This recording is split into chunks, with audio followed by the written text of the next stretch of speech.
Hello and welcome to Purely Academic, your potentially educational podcast. This is the topic episode for September 2025. I'm Dr. Jonathan Lack. I write about movies. I teach cinema studies at the University of Colorado, and I am going to have a full-on panic attack from how many fucking video games I want to play before the end of this year. And I'm Sean Chapman, English teacher by day, otaku by night. And I, too, want to have a panic attack from how many video games I want to play before the end of the year. And how I deal with that panic attack is I just fucking play Genshin Impact. And that doesn't help solve the problem, but I do have a good time. But it does drain your bank account.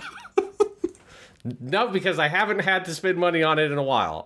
But there was the 6.0 update just came out, and I've been playing a lot of that. But I got the character I wanted without having to spend money, so that made me happy. Yes, so this is a topic episode. The topic today is we are going to be reviewing the new Kimetsu no Yaiba Demon Slayer movie, Infinity Castle, and that is also coming out as an episode of Japanimation Station if you follow both feeds. But so we didn't just put the exact same episode in both feeds, and because I woke up at 6 a.m. the other day to cover this, we are going to talk also on this episode about the Nintendo Direct that happened last week on September 12th, 2025. This is the first full Nintendo Direct since the Switch 2 launched, so it was an interesting one. And I did get up early, bright and early, so I could take all of the notes. And it was about halfway through the notes when I realized, are we even doing a podcast where we're going to cover this? So I decided, you know what, we're going to make a podcast where we cover this, and this way you'll have something in addition to the Demon Slayer content if you are, frankly, one of the few people at this point not going out to see that movie. Yes, everybody and their grandmother is seeing it. The grandmas in particular, they're way into Giyu. They all love Tomioka Giyu. Sean, if we were more of like a stunt channel here, we should do an episode where we both take our respective mothers to go see Demon Slayer Infinity Castle. And just, because I assume yours knows nothing about it either, and just see what their reaction is. Like, what do they make of it? Oh, Jesus. That would be, I love my mom, but that would be a miserable movie-going experience. That's really outside her thing, let's say. My mom too, yeah. So that's why it would be funny, but probably not very enjoyable for them. I would feel exploitive. Yes, it's a long movie for that kind of experiment to run on someone. Indeed. All right, but Sean, you want to talk about the Nintendo Direct? I have all the notes here, and there were some weird, funny things that we get to talk about. Yeah, obviously I don't have a Switch 2, so I did not watch the whole Nintendo Direct. I did the classic thing, which is after it. I went on to the Japanese Nintendo YouTube channel because that's the one for whatever reason I'm still subscribed to, even though they haven't done the video feature that I used to like on there with Adino, the comedian from Game Center CX, which is why I subscribed to it. But I'm still subscribed, so it pops up my feed, and I'm like, sure, I'll watch some random video game trailers for a console I don't own and have no particular interest in owning, but I'm that kind of person that I want to see your video marketing the fucking Virtual Boy add-on for the Nintendo Switch 2, etc., etc. Yeah, it seems like this is an interesting one where there were some big announcements, but there's also just some strange things going on in this Direct. So I'm curious to get into it. All right. Well, they started off with a big section on Mario because this week, actually the day before we were recording this, Saturday, September 13th, was Mario's 40th anniversary. It was specifically the 40th anniversary of the release of Super Mario Bros. For the Famicom in Japan. So Mario as a character, I guess, existed before that, but he didn't, transform and have all the stuff that we know him as now.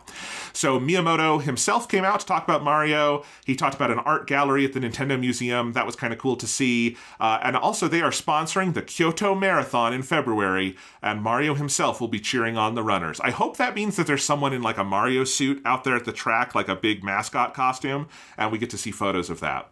I just think there's a guy that he knows who's named Mario, and he's like, you want to show up and cheer as they run? And he's like, yeah, sure, I'll go. He doesn't even look like Mario, he doesn't even have a mustache, but he's named Mario. He's a great guy. He doesn't even say let's go. He says I'll go. No. He doesn't have an Italian accent. He grew up in America and then studied in Japan in college. He's great. Everyone loves Mario.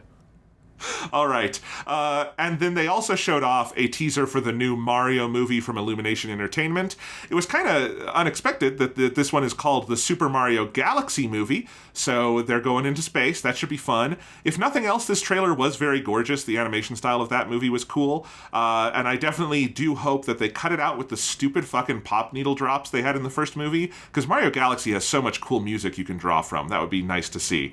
But that is coming April 2026. It'll have the same cast. We don't know who's playing Rosalina. What celebrity voice actress will be Rosalina? And it will probably be Zendaya. As I say that, it'll be like Zendaya or Sydney Sweeney will be Rosalina, and we'll find out which one. You know, maybe they'll go, hey, let's cast Taylor Swift. I don't know. Let's go outside the box, and she'll do a song for the movie. That'd be kind of cool, I guess. That would be attention grabbing. Be better than when I feel like they're skipping a lot of steps, though. They're already going to Super Mario Galaxy. Like, I was hoping for, you know, Super Mario Brothers USA. It's like a road trip movie. You know, Super Mario Sunshine, and they go on their vacation, and it's like, people are like, it's fine, but it's not that. It's not as good as the other Mario movies. I feel like we're just going way ahead of ourselves by already going all the way to Galaxy. Yes. Well, in conjunction with Galaxy, this is something I was excited for. We are getting Mario Galaxy 1 and 2 on the Nintendo Switch, and they'll obviously work on the Nintendo Switch 2 as well.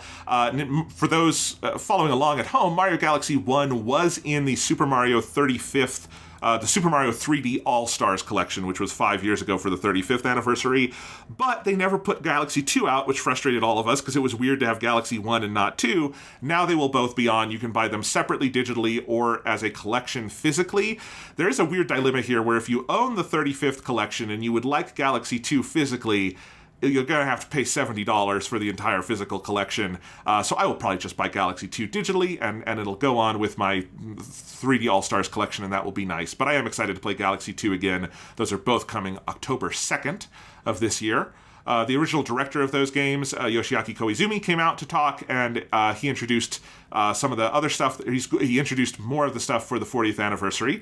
This includes Mario Tennis Fever, which absolutely sounds like a venereal disease going on at the sporting arena, because they talked about having fever rackets and fever powers, and I just, it sounds like something. This is the reason why they hand out condoms at the Olympics for everybody, right? It's so that they don't get tennis fever. Yes, it's Mario Tennis, the Spanish Flu Edition. Anyway, that is coming out February 12th, 2026. It does look like there's a story mode in this one that looks like it might be kind of fun, where the Mario cast get turned into babies and lose their tennis skills, so they have to learn how to play tennis as babies. So we shall see. I don't think there's been a great Mario sports game in a while, but who knows? This is a Switch 2 exclusive. They also showed off a Switch 2 edition of Super Mario Bros. Wonder, which will be coming in spring 2026. That'll obviously have all the graphical improvements we expect of the Switch 2 editions, but the additional content they're adding is a mode called Meetup in Bellabelle Park, which is a variety of attractions where you can play or compete with others. It's basically a big multiplayer suite of silly games within Mario courses, which kind of makes sense because Mario Wonder had noticeably less focus on co-op than the new Super Mario Bros. Games did. Like, if you played in co-op, there was no collision between the characters, so you couldn't, fuck with each other like you did in New Super Mario Bros. So it feels like, really, this is the Super Mario Bros. Wonder, but you can fuck with each other edition. But not the kind of fucking where you get Mario Tennis Fever. Yeah, I mean, they should have called it that rather than, it's something very clinical about the, marketing they've done for it. It's the Nintendo Switch 2 edition of the Super Mario Brothers Wonder video game. That, if it's just the Super Mario Brothers Wonder Fuck 'em Up edition, I'd buy that. I don't even have the console, I'd still buy it. In our first truly weird announcement of the day, the talking flowers that are in Mario Wonder, who give you tips and stuff, they are making a physical product of a talking flower that you can put on your desk and it'll talk to you. I probably will need to get one of those because it looks funny, and it would be funny to have on my desk at work. And then finally they did show another new game, final game for the 40th anniversary, but it was not a new Mario game, it is a new Yoshi game called Yoshi and the Mysterious Book. And the whole premise is that on Yoshi Island, a book called Mr. E appears, and Yoshi jumps into the book to investigate what's in its pages. It's a sketchbook art style, kind of looks like an updated version of Yoshi's Story from N64. Looks really gorgeous, and that is a Switch 2 game coming out spring 2026. So still no new 3D Mario game. I assume somebody at Nintendo is working on that. Probably more than one person, but for now we got a Donkey Kong game, we're getting a Yoshi game. I'm happy, I'm glad everybody, all of Mario's friends are getting their own games. That's nice. Yes, I mean, I assume I would guess that a sequel to Super Mario Bros. Wonder will probably materialize before the next 3D Mario game, right? Because the Super Mario Odyssey team is the team that made Donkey Kong Bonanza. So unless they have a different team doing 3D Mario... they could be. My thought is the team that did Bowser's Fury, the add-on for Mario 3D World, might be handling the next 3D Mario. So we shall see. But for now, at least, yeah, it's very possible we get another 2D Mario before then. But we got Yoshi coming in spring. I'm going to skip some of the random headlines they did and just go to the ones that are interesting, including... Are you going to skip Dinkum? Do you want to talk about Dinkum? I just want to talk about how funny that name is, Dinkum. Dinkum, it's basically like Animal Crossing X Minecraft, but in Australia. So that's Dinkum. They also did show off a new Tomodachi Life called Living the Dream. It looks absolutely horrifying. The modern versions of the 3D Mii characters scare me. The voices are absolutely hellish. That looks like a cursed game. That looks like it's like the Ring. If you play it, you will die, and then someone else will have to play it. It's just something fucked up about it. They should call it, they should just call it Tomodachi Life Living the Nightmare. Yes. And just make it's just straight up a horror game.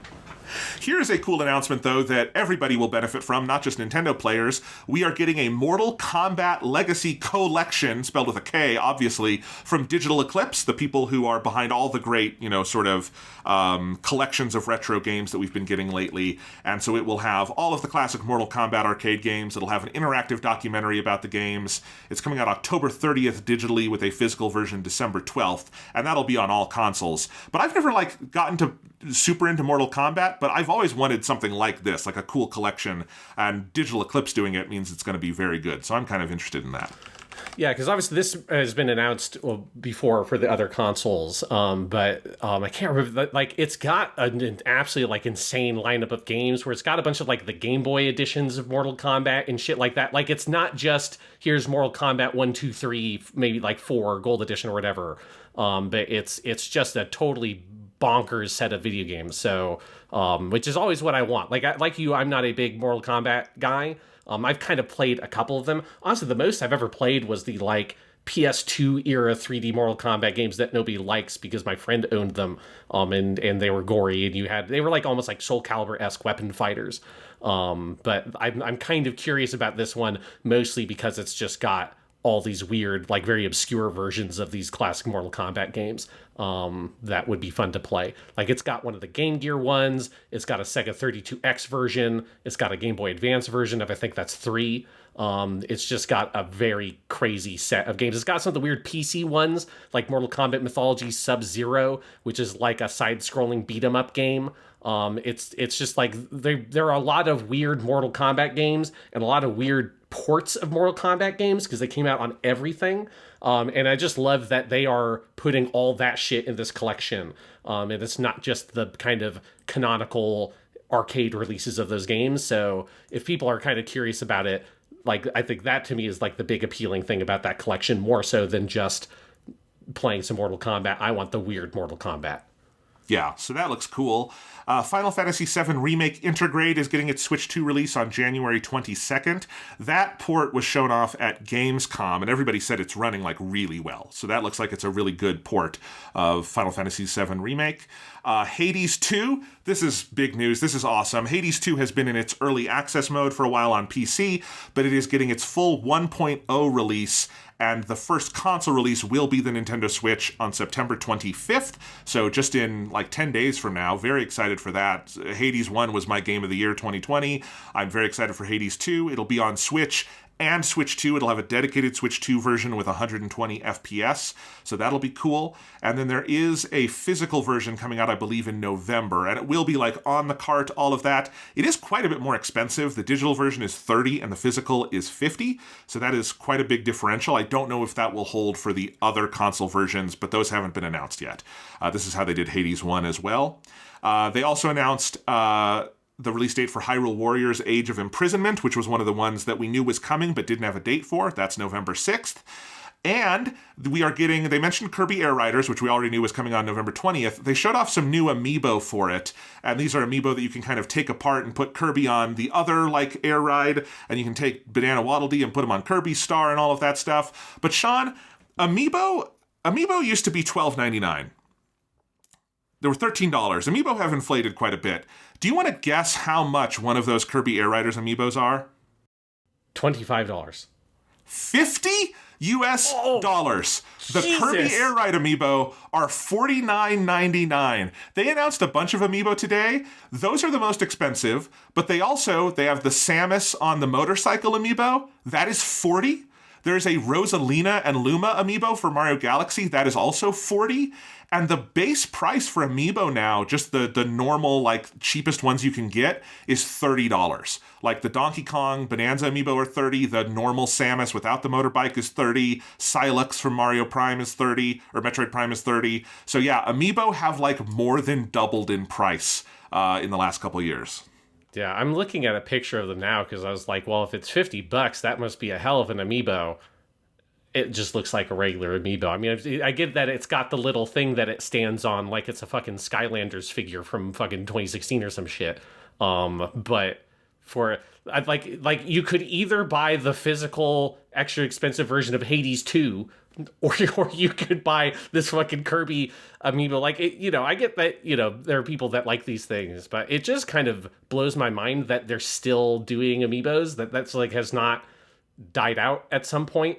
Because I feel like they still make them, but I can't remember the last time they like actively sort of advertised how they interface with the video game that you're playing in like a meaningful way. I'm not saying that it ever seemed like they really did all that much, but back in like Super Smash Bros. Ultimate, there was like a big part of those trailers was like, and you can take your amiibo and you have like a version of that character that lives on the amiibo or whatever. You could put it on your like other person's version. Like they used to like really advertise the way that it interfaces with the game. Now it just feels like a way to sell what looks like a kind of cheap whatever figure for way more money than it should cost. So with Kirby Air Riders, they did show off it's going to have the exact same functionality as Smash Bros. Does, the whole figure players thing that you were basically just describing. But everything else, they don't. And like at this point, I mean, these amiibo sell out immediately. They don't really do second runs of them. It's purely a collector's market. Like, they're not for kids anymore. They're not even really marketed as toys. They don't really get sold in stores. They are just purely a collector's thing that sell out. And I think they price them knowing that, like, on the secondary market, these things go for crazy amounts, and Nintendo wants some of that money. So there you go. But if they're not for kids anymore, then make them sexy. Like, give me some sexy anime Kirby. If that's the market you're going for, there's a very lucrative market for incredibly overpriced sexy anime figures. If that's what you're going to do, just fucking do it. I just want a very erotic Kirby that I can buy and display on my shelf. Yeah, instead of a Metroid amiibo, let's get the Zero Suit Samus body pillow from Nintendo. You buy it on the Nintendo store, 17 only, 17 plus. You got to be of age to get it. But yeah, let's do this. You have to send them a picture of your driver's license, though, or they don't let you buy it. All right, here's a really cool announcement we got. Square Enix is doing a remake of Dragon Quest VII. Dragon Quest VII Reimagined is the title of the game. It's a big 3D remake coming February 5th for all consoles. Looks pretty fucking gorgeous. It's a really nice style. They were showing some behind-the-scenes stuff after the show where all of the main characters were based on physical models they built. And so they kind of look like literal like models or toys within the game. It's kind of an interesting strategy they've got going on. Obviously, Dragon Quest III had its HD 2D remake last year. 1 and 2 are coming next month. And now we've got 7, which was the first PlayStation one, coming as a full 3D remake. And I'm curious, are they going to keep going and do 4, 5, 6 in HD 2D and then maybe also do like 8 as another 3D remake like this so they can have all of the classic ones on modern consoles? It's an interesting strategy. Dragon Quest VII is kind of infamous as the really long Dragon Quest because it's like one of the first games that was over 100 hours long. And it's had a remake before for the 3DS, but this is its first console remake. Yeah, it's interesting, like, aesthetically, partially because it's a PS1 era game, it's got like that very kind of chibi-fied art style. And so it's interesting to see that like they've kind of just like brought that in and that's the way the characters look. It's kind of like it took a second when I watched the trailer to kind of adjust to that because it's a little bit of a weird aesthetic when it's rendered in full 3D. But like I think you do get that kind of toy effect from how they based the models. And I started to really kind of grow on me by the end of the trailer. It is also funny that if you watch that trailer, shortly after having watched the most recent Demon Slayer movie. That the beginning, at least I watched this in Japanese version, so I don't know if this is true for the English version as well, if they had English voice acting. But in the Japanese voice acting, it's Miyano Mamoru who plays Doma, a very evil motherfucker in Demon Slayer, is voicing like your kind of buddy who's the kind of knight-looking character with the blonde hair, and it kind of opens with a piece of narration from him, and it was just very funny because I watched that trailer shortly after going home from watching Demon Slayer. I'm like, I'm not in the mood to. This is like not the Miyano Mamoru I was just hearing a little bit ago, and now this is like a good guy buddy Miyano, like a little bit more Yuji-esque from Persona 5. I just thought that was funny. Yeah, I did not see the Japanese trailer. It was dubbed in English. Obviously, Dragon Quest VII did not have voice acting at all before this, so they would be casting this from scratch. But that's awesome. I always love Miyano Mamoru, even when he's a creepy motherfucker.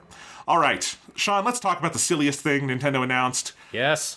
Virtual Boy is the next console getting a Nintendo Classics release. This is the line of apps they have for NES, Super NES, Game Boy, N64, GameCube. They're going to Virtual Boy, but because Virtual Boy was a 3D, I want to say VR, it wasn't really VR, but it was a VR-esque system.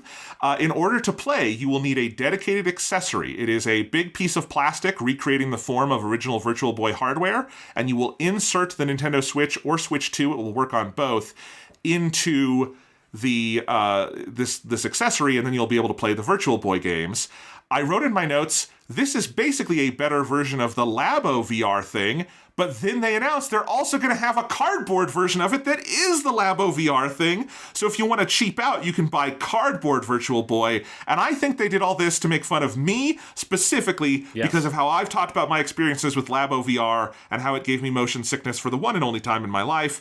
I mean, we'll see. I wrote in my notes, Jesus Christ, this whole thing is crazy. The accessory, the full plastic model is $100. The cardboard version, I believe, is $30. But you will have to have, you'll have to fork over some change if you want to play all the Virtual Boy games. It will be basically the full lineup. It's got 14 games, and that must be most of what was ever released for Virtual Boy. So cool, I guess. This is just weird. Why Nintendo? What is this? Why?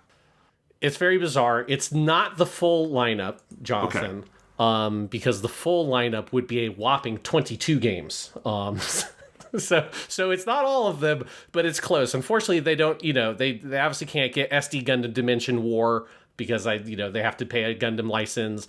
They don't have what I have to assume. What is an absolute classic that we all must play, which is the Waterworld game based on the movie. Which was never released in Japan, but did come out over here, December 21st, 1995, an absolute classic.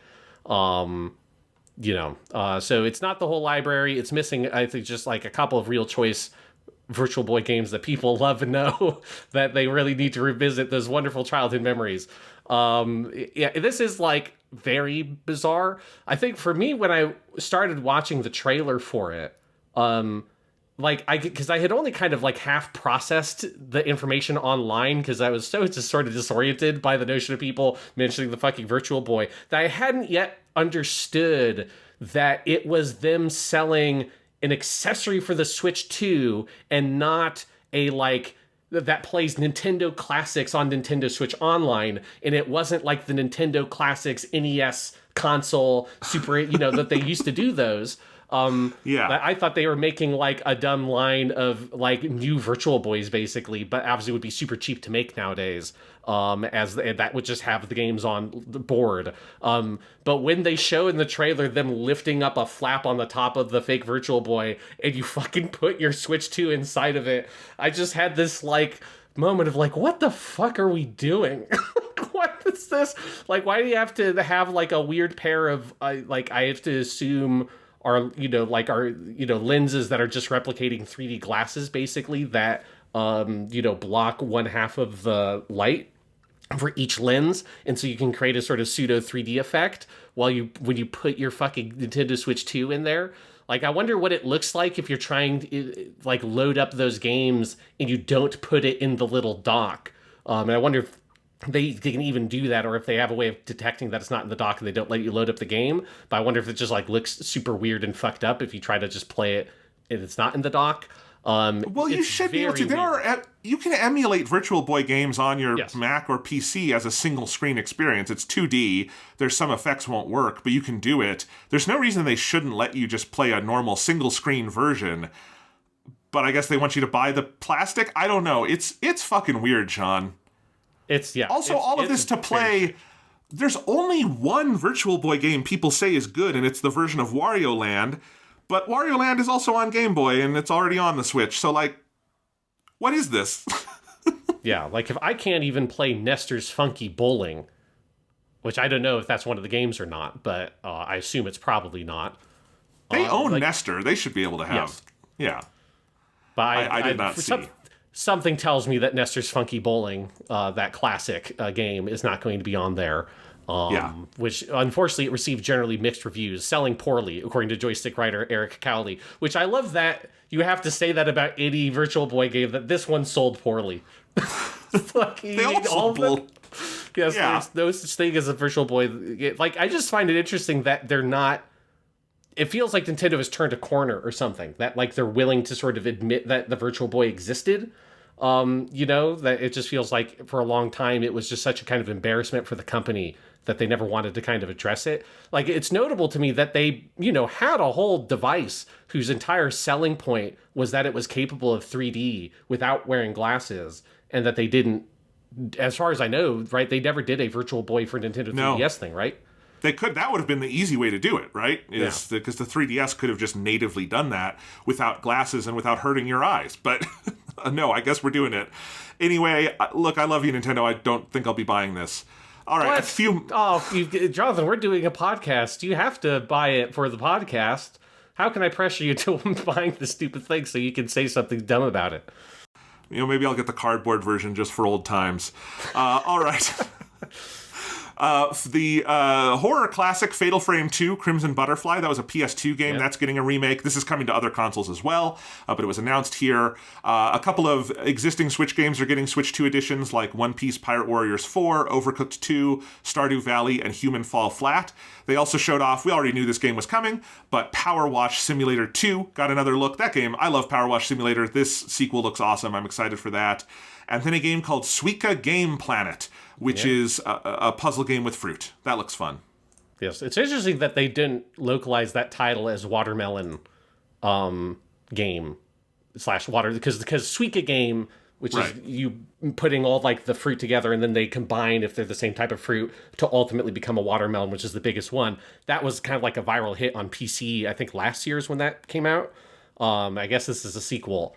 It's interesting to me that they just have not translated the word Suika in there, and they just have left it like that. I mean, Suika is a popular word. I don't know. Maybe they think people know it or don't. It doesn't matter. Maybe it sounds foreign and exciting, and that's why people will like it. Then we got some Metroid Prime 4. Samus has a fucking motorcycle. She's driving through a big open world. There's like a big like Halo-esque level that it looked like that she's driving around. And then when she jumps off the bike, it goes back to first person. They showed off some big cinematic widescreen cutscenes. She's got a grapple beam. We got some morph ball action. We got Sylux, the bounty hunter. It looks fucking amazing. And we did finally get our dates. Metroid Prime 4 will be launching December 4th, 2025, roughly 8 years after it was announced. And then it was rebooted. And then all of that stuff. There's also a Metroid Prime 1 through 3 visual retrospective book. We'd actually already known about that, but that has a date now. That's October 28th. Still no word on Metroid Prime 2 and 3 getting Switch releases, which I think is weird. Right. But we are finally getting Metroid Prime 4 on December 4th. I'm excited. Yeah, I mean, it's just nice that the game's going to actually come out. Yes. It's just been such a long time coming. I did like when I watched the trailer, my main takeaway is like, yes, she's on the motorcycle. That's fine. The big thing though is as far as I can tell, there is a dedicated Oculus slide button, because you see 2 times in that trailer. It's like an attack, but it's exactly framed like the Oculus slide, where she goes like kind of sideways and kind of diagonal a little bit and slides forward. That was just a real great moment. I don't know. I thought it was very funny that they put in an Oculus slide button, as far as I can tell, based on watching that trailer. I saw a YouTube video today where someone had edited together like every Akira slide homage they could find, and it was like 70 of them from different anime and movies and video games and stuff. And it is hilarious how it is always, someone in the comments was like, isn't this just a coincidence with motorbikes? And it's like, no, because it's always the exact same shot of like they're facing the same way, they go to the same point, like the leading lines of the screen always go back to where the motorcycle ends. And yes, Samus is one of the Akira slide homages, and I love that it is just a game mechanic now. Yeah, well, I mean, it just turns out that, Akira and whoever was the storyboard artist for that cut created what is mathematically the perfect shot of someone breaking on a motorcycle. And so every single person who's doing a scene where someone breaks on a motorcycle is like, well, we did it. It's like pi. I mean, you can't reinvent it. It is what it is. Like, this is just the shot. And you have to do it, just like if every time you divide the circumference by the diameter, it's like, here's the fucking number you get. I'm sorry, this is just what it is. You have to do the shot. All right. They then showed off some DLC for Donkey Kong Bonanza. It has a mode where you get to play on DK Island and a new, basically, roguelike mode called Emerald Rush, which looks kind of cool. I do think it's a little odd, though, because I played Bonanza, I played the hell out of it. I really don't feel like I need more of it yet, because the base game, there's just so much in it. And this also has to be the closest to release Nintendo has ever put out paid DLC. Usually, like, especially for, like, their platformers, it's a lot later. Like, Breath of the Wild, it was December, and the game came out in March, so it was almost that full year. So this is like, and it's a $20 paid DLC. It looks good. It's out now. I have not bought it yet. I don't know if I really want to play more Donkey Kong Bonanza right away. But it was kind of interesting that they had this like ready to go, more like other game developers do, not Nintendo usually does. Yes, so there's that. I thought that was interesting as well, just the scheduling of it. That clearly, this was just part of the design of the game. Was at some point late in development, they're like, had a splinter team start working on the DLC, which is super common in AAA development. It's just not really how Nintendo has handled their DLC up to this point. So it's kind of interesting. Yeah. This is their first, obviously, like, really big game on Switch 2 other than Mario Kart World. But it's weird that you would expect that Mario Kart World would be the game that has, like, here's the $20 expansion a couple months after release, not the big single-player Donkey Kong game. Nothing against this DLC. It's just, like, it is, like, a little bit of a head-scratching announcement. When you look at, like, the way they've treated DLC in the past and the two games they have on the Switch 2, that this is the one that just came out and it's also the one that gets DLC is a little weird. Then we got some Pokemon announcements, including a game called Pokemon Pokopia, which is just Pokemon Minecraft. It involves a Ditto who transforms into a little girl. She meets and basically the Ditto basically learns moves from all the other characters. So like Bulbasaur teaches Ditto how to make leafage and can make grass grow. Squirtle teaches Water Gun to water the grass. Charmander can help you burn stuff down. Hitmonlee teaches you to punch and break things. You can till your fields with Scyther. It looks kind of neat, but it also looks like a really cheap mobile game. And I was kind of, I don't know, it didn't quite look ready to show. It's coming next year. We'll see. I think the title is weird too. Pokemon Pokopia. I guess it's Utopia, but it's Pokopia. It's weird.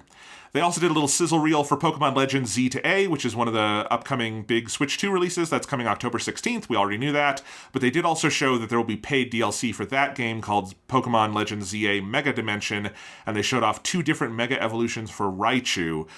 In the past, Pokemon has also been about a year between release and DLC, so we don't know when this DLC is coming out, but it seems like it is probably sooner than a year since they've already announced it. Some other headlines, we're getting a remake of Danganronpa 2 called Danganronpa 2x2, which will add an additional story. That's coming 2026. Dynasty Warriors Origins, with both you and I loved on the PS5 this year, Sean. That's coming to Switch 2. It'll also have the paid DLC that's coming to everything will be in it, and it'll be coming January 22nd. Looks like a decent port. That's an if the Switch can actually like run that game respectively, that'll be impressive, because that's a very demanding game. Yeah. It did have it coming from the PS5. It definitely had a bit of a grimy look compared to that. Yeah. But, it's obviously you're going to get some of that. But it was impressive given how much shit goes on in that game. But it like just feels clear that this is not a studio that's going to use like DLSS and some of that stuff. I assume maybe they are, but it did not look like the image quality looked pretty degraded, but not to such an extent that you would not be able to have a fun time playing it or anything. And then the last announcement in this section was Monster Hunter Stories 3. Twisted Reflection is coming March 13th. This looks gorgeous. I've never played any of the Monster Hunter Stories games, but they always have a really nice kind of anime art style. This one looked like really gorgeous. So I think that's a Switch 2 exclusive, and that is coming in March. They reminded us of some games we already knew were coming out, like Persona 3 Reload and Dragon Quest 1 and 2 HD. We also got a full announcement of Resident Evil Requiem for Switch 2. Obviously, we already knew about Resident Evil Requiem for PS5, Xbox, PC. It had been rumored that it would be a Switch 2 game as well, and it is indeed coming to Switch 2 with the other versions on February 27th. And they are putting out Switch 2 ports of Resident Evil 7 and Resident Evil Village that same day. So both of those being RE Engine games. Those previously only had cloud versions on Switch 1, so these will be full native ports. Yeah, because I felt like that I remember seeing Switch versions of Resident Evil 7, but you're right, they were cloud ones. I'm curious about this because we know from Gamescom coverage that Resident Evil 9/Requiem is like ray trace global illumination is a really big part of the visual makeup of that game. That we had that Star Wars Outlaws port that does have, somewhat degraded, but still ray trace global illumination and still runs well.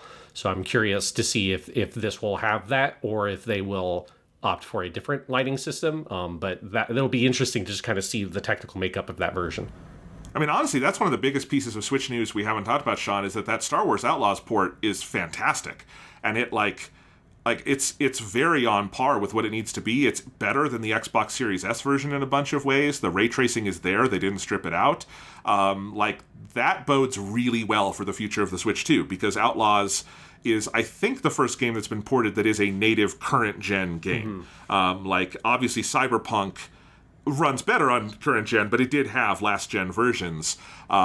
This is, a current gen game. Dynasty Warriors is a current gen game. Resident Evil Requiem will be a current gen game, and a lot of these games, obviously, if that Assassin's Creed Shadows port materializes, that'll be a similar situation with how it handles ray tracing. So this is going to be interesting to see, because Star Wars Outlaws is the first Switch 2 game that kind of put it through its ray tracing paces.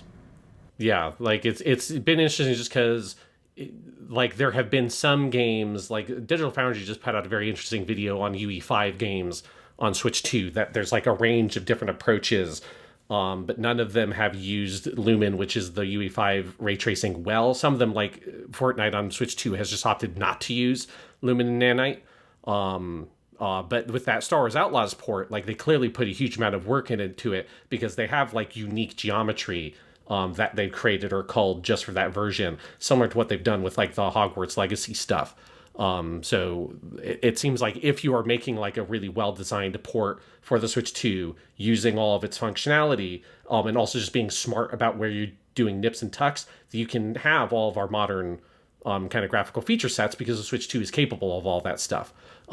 It's just the question will be for Resident Evil Requiem, will Capcom put in the effort to do all those extra steps to make sure that all of that works or not, which I hope that they do, because it would be awesome if that version, that game is just has that full visual presentation everywhere, because this is the year that I've played multiple games now between Doom, The Dark Ages, and Assassin's Creed Shadows, where it really feels like ray tracing, and specifically ray trace global illumination, has become a thing, and you see the impact it can have on modern games. And it just fixes a lot of problems with the aesthetics of some modern games when it's done well. And both those games do it incredibly well on console. And it's just it's exciting. And I hope that we are at a place where games that can and want to and have an opportunity to take advantage of that technology can take advantage of it, because the Switch 2 can support it if you design that port well. Because I think if we move into a place where developers are just making versions of those games where the only lighting system is their ray trace global illumination, they're not doing fallbacks to more traditional lighting styles, I think that's just but it's just a big improvement to the aesthetic of those games, but it also smooths out the production pipeline for that stuff so tremendously. So it's just really good to know that the Switch 2 can do it. The Star Wars Outlaws is the proof is in the pudding there. You just have to hope that other studios are not taking shortcuts with those versions, and like really putting the energy into the Switch 2 version to make sure it runs well there as well. Right, but like, I mean, creating a fallback would also be a lot of work, right? Like that doesn't just exist. You can't just flip that switch. So hopefully, like this encourages like it's work either way, but it's almost certainly more rewarding work to get the ray tracing, working well on the system. So that's cool. Our final announcement for this Nintendo Direct was a new Fire Emblem game. Fire Emblem Fortune's Weave is the next mainline entry in the series, coming next year. It showed off a big open city environment in a sort of Rome-esque city with a Roman Colosseum, and then the traditional strategy battles. All looked very sick. Lots of like full 3D cutscenes. Like you could very much tell this is a Switch 2 Fire Emblem because it's very much following up on what Three Houses did, but all the environments are much bigger and more complicated. And yeah, I saw people on Twitter saying, oh, finally we're back to good Fire Emblem after Fire Emblem Engage, and it was all stupid and colorful, and fuck you guys. Fire Emblem Engage was great, was better than Three Houses, and you can fuck off. You guys just don't enjoy happiness and joy and color in your world. A very garish, harshly contrasting color. I didn't play Fire Emblem Engage, but man, the red-blue thing for that. That's the main character in the game. Yeah. There's so many good character designs in that game. It's the woman who did that is a fucking VTuber designer. You love VTubers. Yeah, it was the VTuber Fire Emblem. I love Hakos Bales, who's the English VTuber. She's Australian for HoloLive. That was designed by that same artist. I feel like maybe Hakos Bales looked better than the main character Fire Emblem Engage. I will say for Fire Emblem Fortune's Weave, it is nice to see a Fire Emblem game with this aesthetic that doesn't have the like very kind of grimy Switch 1 look that those games had. Because it's like again, as someone who just watches the trailers and some of the gameplay footage, like those Fire Emblem games looked pretty well, so here's on the image thing. Quality front, Fire Emblem Engage looked much better because its art style and the smaller environments it used just were much more amenable to what the Switch 1 could do. But Three Houses had a real problem because it pushed things enough that they had to lower the resolution a lot, and it had no anti-aliasing. So that game is just jagged edges everywhere, and this one fixed all of that. So I agree on that front. Especially like for this more like realistic Fire Emblem aesthetic, the extra graphical horsepower should be a big help. Yes, the voice cast was very nice as well. Again, I watched the Japanese version. I don't know if they had an English dubbed trailer, but Yamashita Daiki, who is Deku from My Hero Academia, he was the main dude, and I thought he had a good, like, plucky young hero voice going on for the main character I liked. And I did like, now that I've, spent a lot of years seeing like random Fire Emblem trailers every few years, it does stand out to me that every one of these trailers for the past like 3 or 4 games all ends at the exact same moment where you're in some sort of mysterious dark room and there's some like omniscient, weird, esoteric lady sitting on some sort of weird throne-like pillar, and she says something mysterious to you about, like, the cogs of fate moving or some shit, and then it cuts to black. I swear that's, like, the last 3 or 4 Fire Emblem trailers have all ended like that, and as someone who only played the Game Boy Advance Fire Emblems that came over here, none of those games had that shit. So I don't know if that's just become a Fire Emblem thing, that you have a weird lady on a throne in a dark room who says something ominous to you, and that's just how every trailer has to end for Fire Emblem now. I mean, it is definitely, there's a lot of ladies on thrones in dream palaces who talk to you about fate. That is a Fire Emblem thing, very much, yeah. All right, Sean, so that's the Nintendo Direct. The other thing this all solidified for me, and I said it at the top, there are so many games between now and the end of the year, and it is stressing me out. Here is a partial list of ones I want to play, and you can let me know if there's any I'm forgetting that you want to play. There's no way I'm going to get to all of these, so I'm going to have to pick and choose. But here's all the ones I want to play between now and the end of the year. September 25th, we're getting both the new Sonic Racing, which looks surprisingly good, and Hades 2, sequel to my 2020 Game of the Year.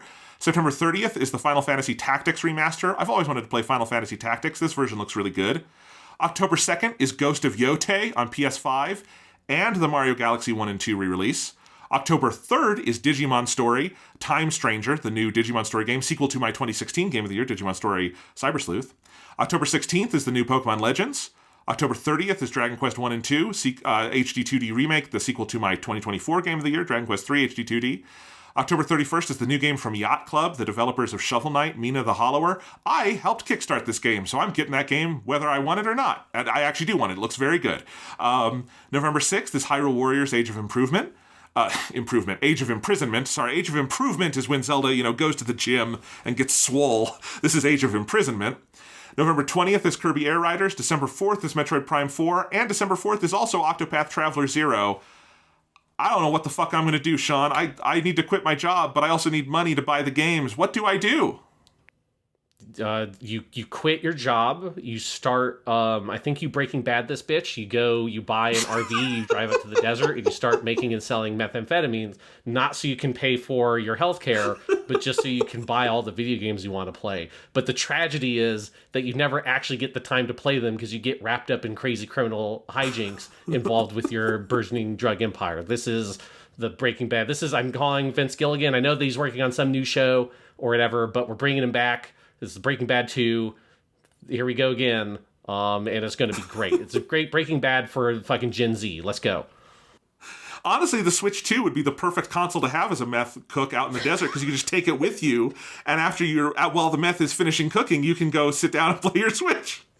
Oh my god, I just had this vision of fucking Bryan Cranston in the episode with The Fly, but it's him just trying to play a Switch 2, and he's at the end of the game, the fly just keeps on landing on the fucking screen. He's like, God damn it! And he's just trying to desperately finish this last battle in Fire Emblem, and the fly just keeps on landing on it. It's like, fuck, God, fuck! And at the end, he just throws the Switch 2, and it fucking shatters and falls into the pit of fucking meth, whatever shit, and that's the clue. That's the last thing that the DA finds that leads them. They find your save file, and that's how they know that you're also the fucking Ozymandias or whatever different, not Heisenberg name that you have to come up with.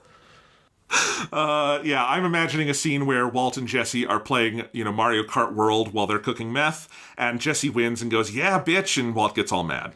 Yeah, well, I think what they have to be playing, they have to get a great crossover with Overcooked. But it's in this universe, Overcooked is not about them making food, it's about them cooking meth. And you get Overcooked Breaking Bad edition. Their Breaking Bad DLC. People, the indie studio that makes Overcooked, call me. These ideas, I'll work with you. It's great. Oh my gosh. Okay. It's basically like Overcooked, but you can accidentally kill yourself with the meth. All right. So Sean, there's so many games. Which ones are you most come hell or high water, I'm playing this one when it comes out? I'll tell you, the day that scares me is that it's at the beginning of October that Ghost of Yotei and Digimon Story Time Stranger came out basically on the same day. That's fucked up. That's some evil shit that the universe is playing a prank on us. Because those are the two games I'm most excited about in the fall. They both come out at the same time. They're both going to be big games, in different ways. And I just don't know which one to play first. And also that it's at the beginning of October, which is the worst part of the semester, because it's just the fucking massive haul you are making from then until fucking Thanksgiving break, where you just have no free time to play games. It's just the cruelest time to release those games. That one is frustrating. And I've got a couple of stuff that I really want to play. I still want to play Death Stranding 2. I had my problems with the story in Death Stranding 1, but I loved the gameplay. I loved wandering around the world and building the fucking highways and making my crazy zipline structure over the mountains and all that kind of stuff. And a lot of the reviews just seemed like they indicated that they did a lot of fun stuff with the gameplay there, even if I doubt I will come around on that story.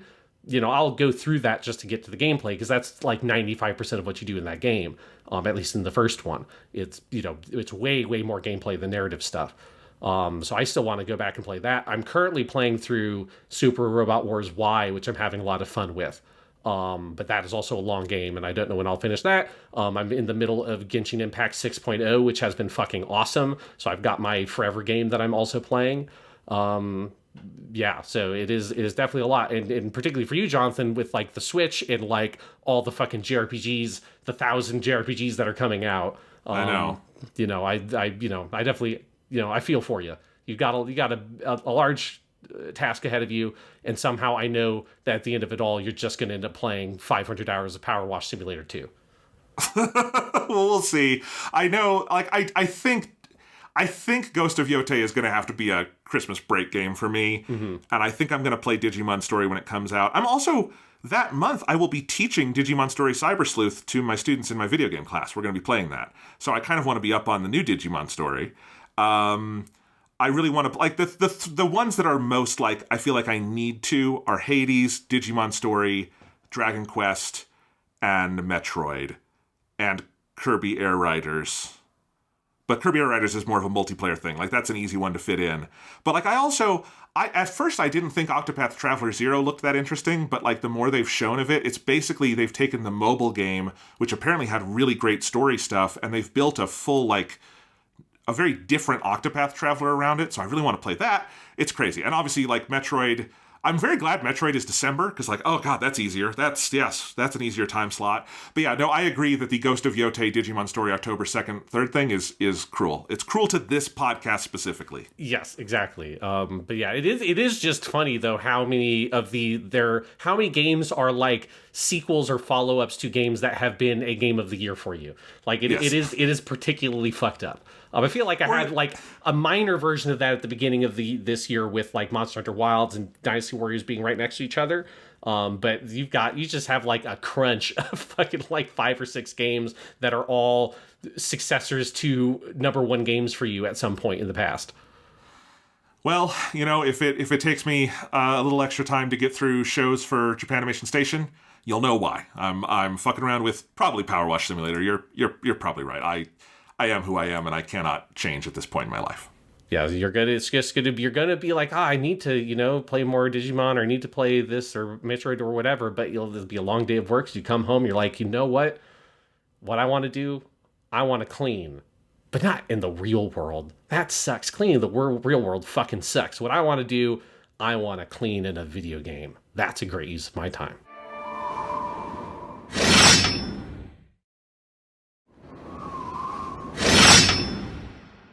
Hello and welcome to Weekly Yaiba Kimetsu, a special bonus podcast brought to you by the folks at Japanimation Station. I'm Sean Chapman. And I'm Jonathan Lack. And we are here with our most weekly podcast of all, Weekly Yaiba Kimetsu, which we have been doing for a long time now, where we are following the wonderful, highly acclaimed anime adaptation of the hottest anime around, Demon Slayer in the States, Kimetsu no Yaiba in Japan, or that's also a preferred title here. And we are here to discuss the beginning of the end for the anime adaptation of Kimetsu no Yaiba, because the beginning of the anime film trilogy adapting the final arc of the manga has just released in the States. We have both seen it, so we are here to discuss, deep breath, Demon Slayer, Kimetsu no Yaiba, the movie Infinity Castle, Part 1, Akaza Returns, the greatest title for a film ever conceived. It's slightly shorter in Japanese because you don't have two versions of the main title. But it is still, the Japanese title I also think is funny because if you write it out in the kanji, it is still hilariously long for like a title written in kanji.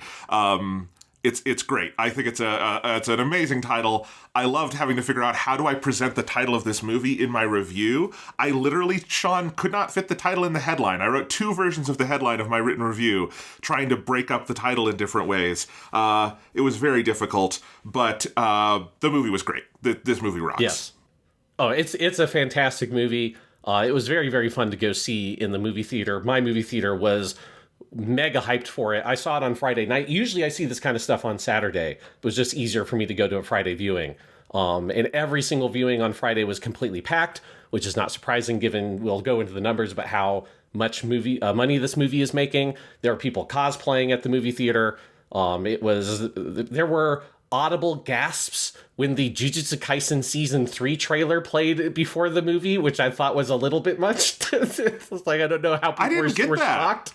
Oh, I got the Chainsaw Man trailer, but I didn't get a Jujutsu Kaisen trailer. That makes me sad. Yes. We had both a Chainsaw Man trailer and a Jujutsu Kaisen. There were not audible gasps for the Chainsaw Man one, but there were people, as soon as they heard Itadori Yuji's voice come on, there's like, and I was like, yeah, I mean, it's a popular anime. Like, it's good. I don't know if we have to be like, I cannot believe it. The trailer for a thing that trailer had been released like a week and a half before that. But yeah, no, people are way into this movie. It was super fun to watch, and I'm very, very excited to talk about it. Yeah, me too. I went to see this at my local IMAX on Friday night, and same thing as you, Sean. It was completely sold out. That was, anecdotally, I've been going to this theater pretty regularly for about a year now since I moved back to Colorado. That is the busiest I have ever seen that theater. Now, I haven't, again, there might be movies like maybe if I had gone to see Superman at 7 p.m. on a Friday instead of, I think I saw it the afternoon of the Thursday, it would have been busier. Who knows? But like, it was busy. People were dressed up. They absolutely were not even a little bit enforcing the R rating this movie has in the States because there were so many kids in the theater unaccompanied. And that's fine. This movie should not be rated R. That's a stupid fucking rating for this movie. This is PG-12 in Japan, and I think PG-13 would be completely appropriate for this movie. But yeah, there were a group of kids who looked like, maybe middle school kids who were dressed up as the various Hashira, including one girl who had a full wig of the Love Hashira, like with the pink. It was like a really shockingly good wig. And so I was impressed to see everyone's costumes. And yeah, the one annoyance is I was seated next to a group of teenagers who I don't know if they'd ever watched Kimetsu before, because all they were there for is when the action was on, they watched the action. And then as soon as characters started talking, they turned their bodies away from the screen and just talked to each other, even when I tried to shush them. And I didn't punch these kids because they were kids, but I kind of wanted to at a certain point. I don't know why they were there. Yes, luckily my theater experience was very good. I did not have any random kids talking around me, which at the end of a workday I have very little tolerance for. Yes. It's, I've got I spend the whole day with 14-year-olds not paying attention and talking when they're not supposed to. I don't know if I could take that at 7 p.m. on Friday also. Yeah. But anyway, this movie is obviously a huge deal. It's been a huge deal in Japan. It's a huge deal here. We'll talk about the money and all of that stuff, I think, at the end of today's show, because it does portend a lot, I think, for the future of anime, both in Japan and over here, because, even as big as Mugen Train was, I don't know if anyone was expecting this one to hit quite as hard as it did. So, but it's a great movie, and again, this is part one of the Infinity Castle arc. And, I did publish a review on my website that I wrote, and I'll just give, for those who haven't read it, my quick thoughts is, I think it's a great movie. It's obviously, kind of goes without saying with ufotable that it's a great, spectacular production that looks amazing in theaters. The sound mix in this movie is wild for a theatrical anime. But I think, as always, the thing that blew me away most in whenever ufotable adapts Demon Slayer is how they find sort of the thematic heart of the story and make whatever they're adapting, whether it's a season or a film, into something that really feels coherent unto itself. And I think with this movie, this is by far the hardest lift, I think, in adaptation so far, to take, part of this. The Infinity Castle arc is giant. It was going to be tough to adapt in any medium you did it in. And in a movie, I think it was the right choice over TV, but part of it is Part 1 will not have an ending. There are a bunch of different fights. Several of our favorite characters are not prominently featured here. What do you do to make a movie out of it? And I think the three stories they chose to focus on in this movie, the Shinobu fight with Upper 2, Zenitsu's fight with Upper 6, and then Giyu, Tomioka, and Tanjiro's fight with Akaza, Upper 3, the thematic threads that they weave that are there in the manga, but I think they really do a good job making it feel like a movie out of those thematic threads, in that all of those are stories about mentors and students, or parents and children, and the way they do all of that makes this movie feel more coherent and impactful on its own terms than it almost has any right to be. And they do it over 2.5 hours. This is one of the longest animated movies ever made. It's a really incredible thing. Yeah, and I will echo everything you just said. That I think the thing I was most curious about coming into this movie was how does it feel as a movie, right? How do you take this arc that is very big, it's the biggest thing in the manga, is not, I think, an easy thing to kind of divvy up narratively to create a trilogy of films, though it makes sense to me from a production standpoint why you'd want to do it as a series of films rather than as a TV series, because of just the complexity of doing it. Having the extra time of focusing on just a movie probably makes that much easier. But I was kind of shocked at kind of how effortless it felt. Now, it doesn't, it obviously does not have the same kind of movie-like feel as Mugen Train, which is a very clear, 3-act structure style. This is just a movie-ass movie, the kind of movie you expect to see. The structure of the story in this film is unusual. but it really works because there's such a clear level of thematic consistency across the three different storylines that build on each other for this really, kind of epic climax, both in terms of the fight and then also the big flashback at the end for Akaza. That it thematically comes home and draws to such a profound point that is such a great summation of some of these, really essential themes of the series, particularly that theme of like, what do we leave behind and like, what do we take on for like the next generation? All three stories are about that, but are about it in slightly different ways. And so while it does not have like, I think an easy beginning, middle, and end, and like all those kinds of things that you would normally get from a movie, it is still doing that thing that a movie needs to do, which is have that level of thematic coherence that carries it through. And in some ways, it makes the movie even more interesting because it has a very unconventional structure by necessity. It makes kind of like the act of watching it and piecing together what it's doing and what it's engaging with is a little bit more challenging, but is a little bit more rewarding. And like, it's not moving things around. It's not making dramatic changes from what they bring from the manga. It's the order of things that the manga does. It's more like, where do they expand and where do they emphasize to put that extra spin on the ball to give it that level of thematic coherence? And that's something I thought was impressive, is I came into this expecting them to make more dramatic shifts from the manga in order to fit this into a movie package. And they really didn't change much. And I thought that was pretty fascinating.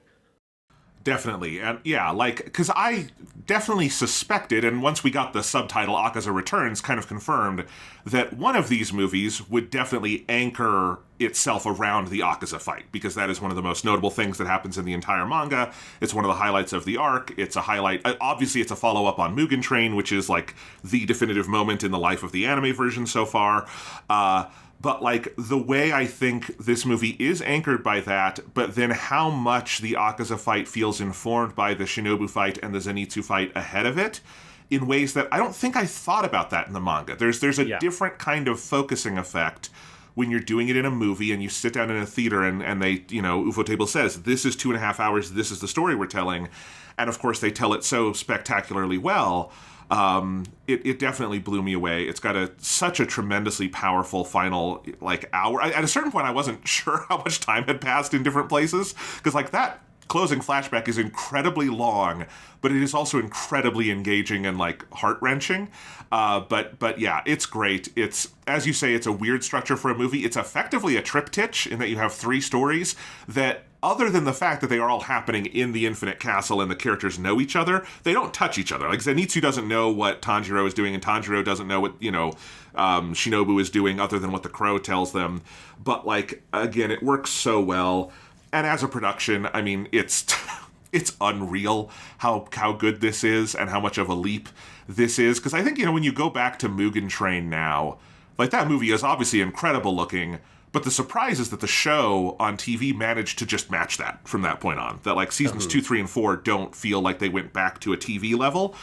So then Infinity Castle does feel like, I think it makes a big leap ahead of that. You've got the incredible soundtrack. And then I think the biggest pleasure for me of this movie is just, this is where a bunch of the incredible casting they've been doing over the life of this series comes to fruition, because you have people like Hayami Saori and Miyano Mamoru and Ishida Akira who, like, they were cast for this stuff, and we've been waiting for them to get to do it, and now that we're getting to hear them do it, oh my god, it's great. Yes, and then you get some new characters in, and I do have to say, I almost audibly laughed out loud in the theater when I realized that Nakamura Yuichi plays one of the major new characters related to Akaza's past in the film. Just because I'm like, of course, he's like one of the only, like, really high-profile voice actors of that generation that has not been cast in this series somewhere. And there's almost like a comic effect about, like, and they snuck it in for a character that I only kind of vaguely remembered because he's only existed in the flashback for Akaza. But it's just, as soon as that voice came on, I'm like, yep, they found it. They found somewhere to put him in these movies. Incredible. Basically the last possible slot where you could get another major actor into the series. Yes. If my memory serves correctly. There might be a little more flashback material, but I don't know if there's anyone on the level of that character who, like, nope, yep, this was the right person for Nakamura Yuichi to do in this. There's no small parts. This is great. Yes, but it definitely is it is very funny when you get to the end of the movie. And one, the movie does do an anime style ending credits when you've run out of time. You're like, we just got to Yes. play the credits over the ending of the thing, and the last scene is still playing, which I appreciate that. That's a real rarity in a film.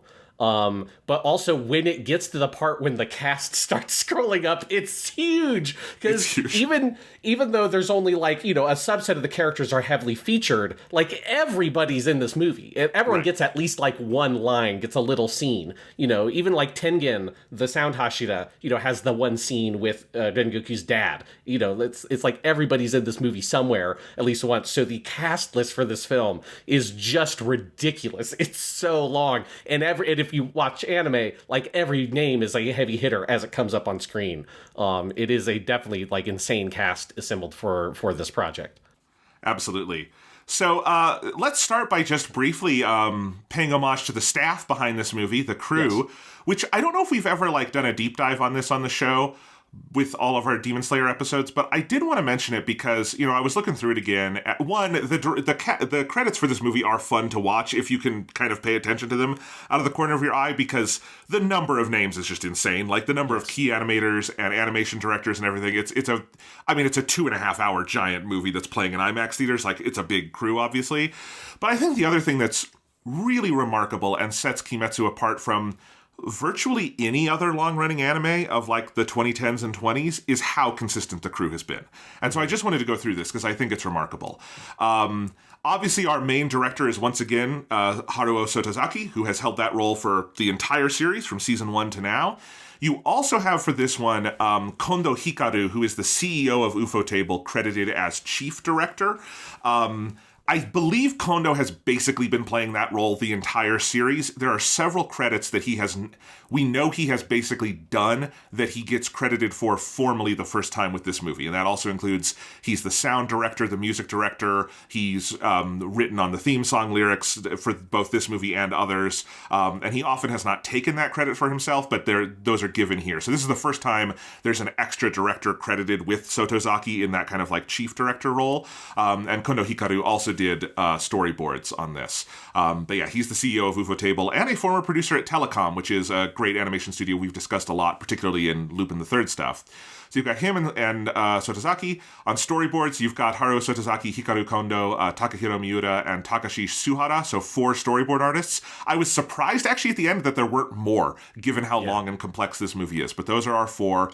We have 10 unit directors in full. I'm not going to read out all those names, but they are basically, if you've ever paid attention to who directs episodes of Kimetsu on TV, it's people who've done that. So it's that team. But yes, 10 units. I'd love to know, and I'm sure there will be an art book or something at some point that will specify this, how the movie was divvied up. Like, what are the 10 sections that people were in charge of? And it might not be as linear as that, but definitely that's a lot of people.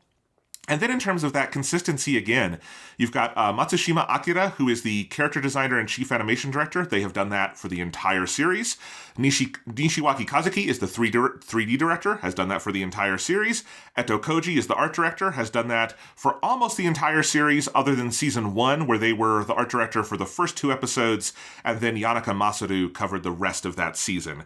But other than that, it's been Eto Koji. Art director of photography, which I think is a important role in Kimetsu, especially given how much complicated stuff there is Terao Yuichi, who has held that role again for the entire series. Our music is once again Shina Go and Kajiura Yuki. They've done that for the entire series.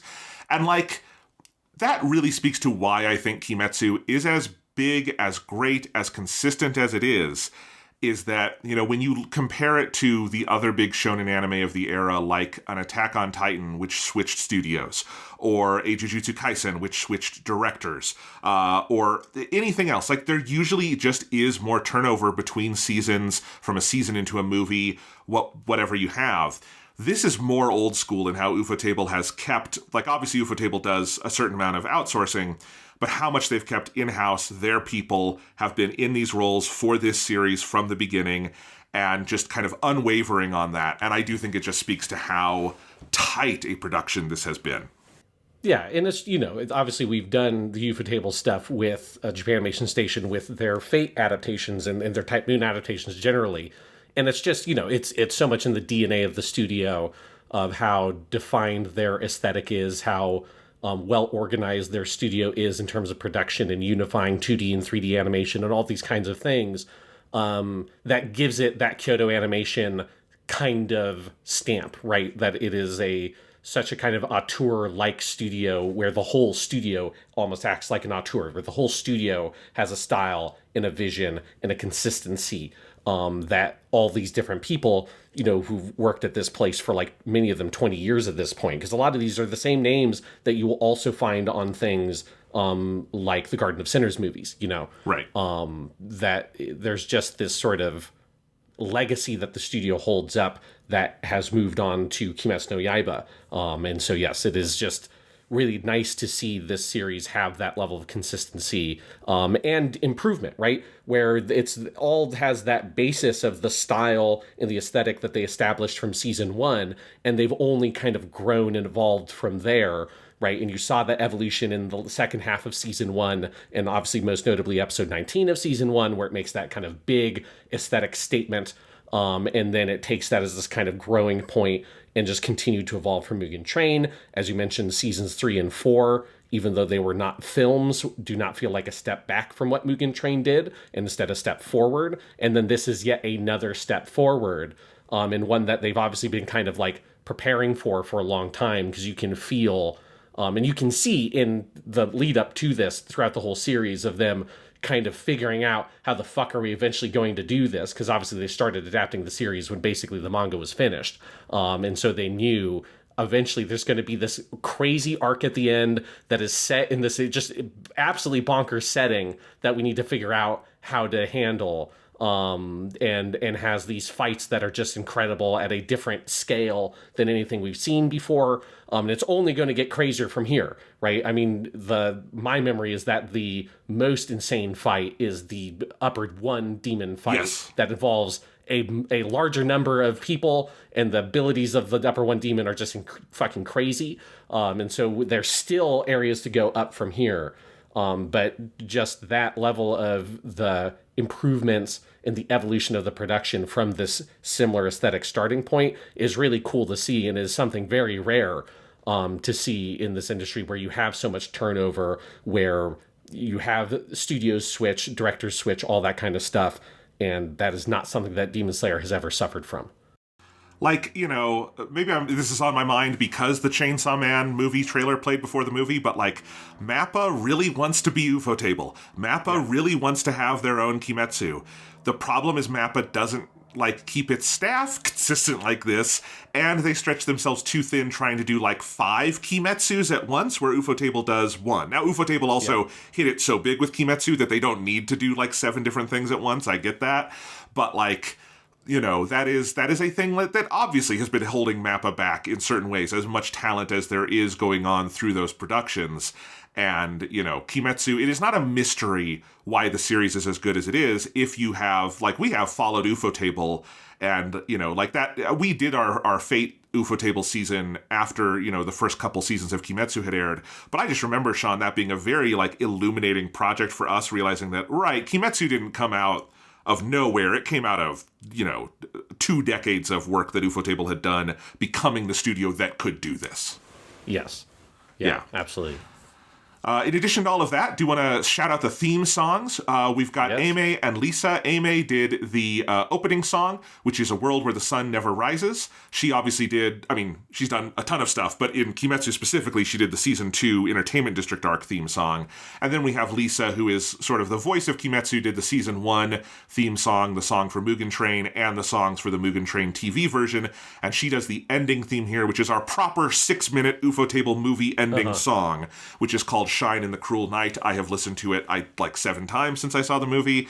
Both of these songs rock. Aimee's song is much more coming out of the score, the music for that song is basically just an extension of the score in that scene, but it's very good. And then Lisa's song is your proper, it goes through 3 different movements, it has a lot going on, it is about the themes of the movie, and it's fantastic. And I do love how they're doing this, because it strongly implies to me that the next movie will have songs by Man with a Mission and Hyde to follow the Season 3, Season 4 thing, and I do want to hear Man with a Mission do a song for that upper one fight, because oh boy.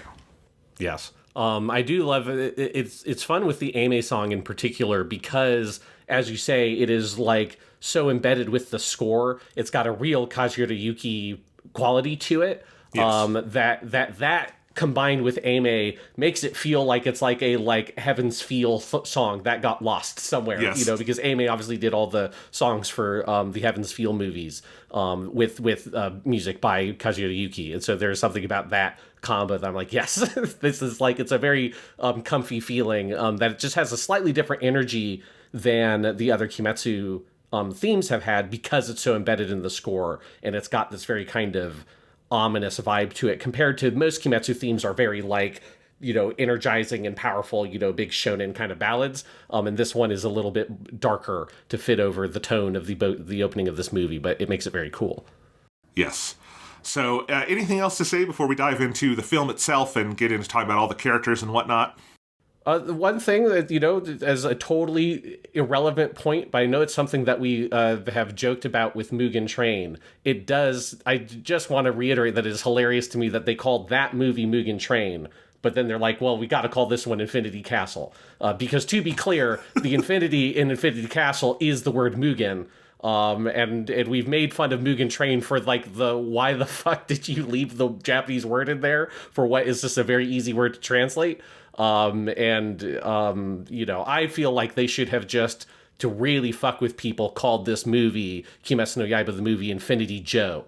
And just not translate the word castle and just like say, fuck it, here's how we handle it, bitch, like take it.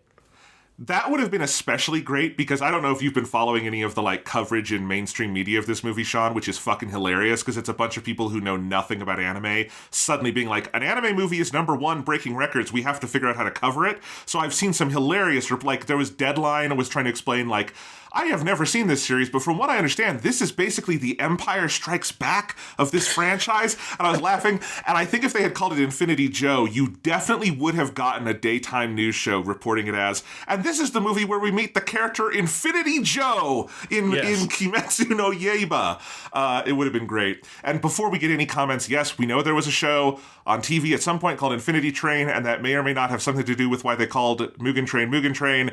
I don't really care. I don't think that show was big enough to actually be a factor in that decision, so you can stop commenting that. But yes, it is funny, and I totally endorse your idea, Sean. This should have been called Infinity Joe. Yes, I hope that they can fix it because they've got 2 more movies, so they can turn it around for the next one and call the next one Demon Slayer Kimetsu Yaiba the Movie Infinity Joe Part 2. Here we go again. I do think it's funny because the Japanese title is up front that this is a Part 1. It's Infinity Castle Part 1, Akaza Returns. Yep. In English, they did just call this one Infinity Castle with no Part 1 or anything, which is very much following, you know, Dead Reckoning, the Mission Impossible movie, went out on that limb and tried to do the Part 1 thing and got slapped very hard for it. And we are never, ever, ever, ever going to get another Part 1 or anything like that in American cinema ever again. I think people have, like, been bitten by that too many times. My guess is that the next one in America will just be called whatever the subtitle for Part 2 is. Right? Like, that's probably what they'll call it, and they won't call it Infinity Castle.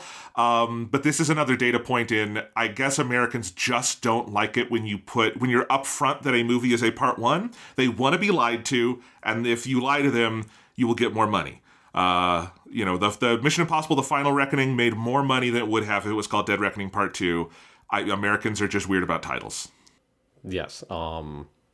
And so am I, because it will always bug me that this is called Infinity Castle, but Mugen Train was called Mugen Train.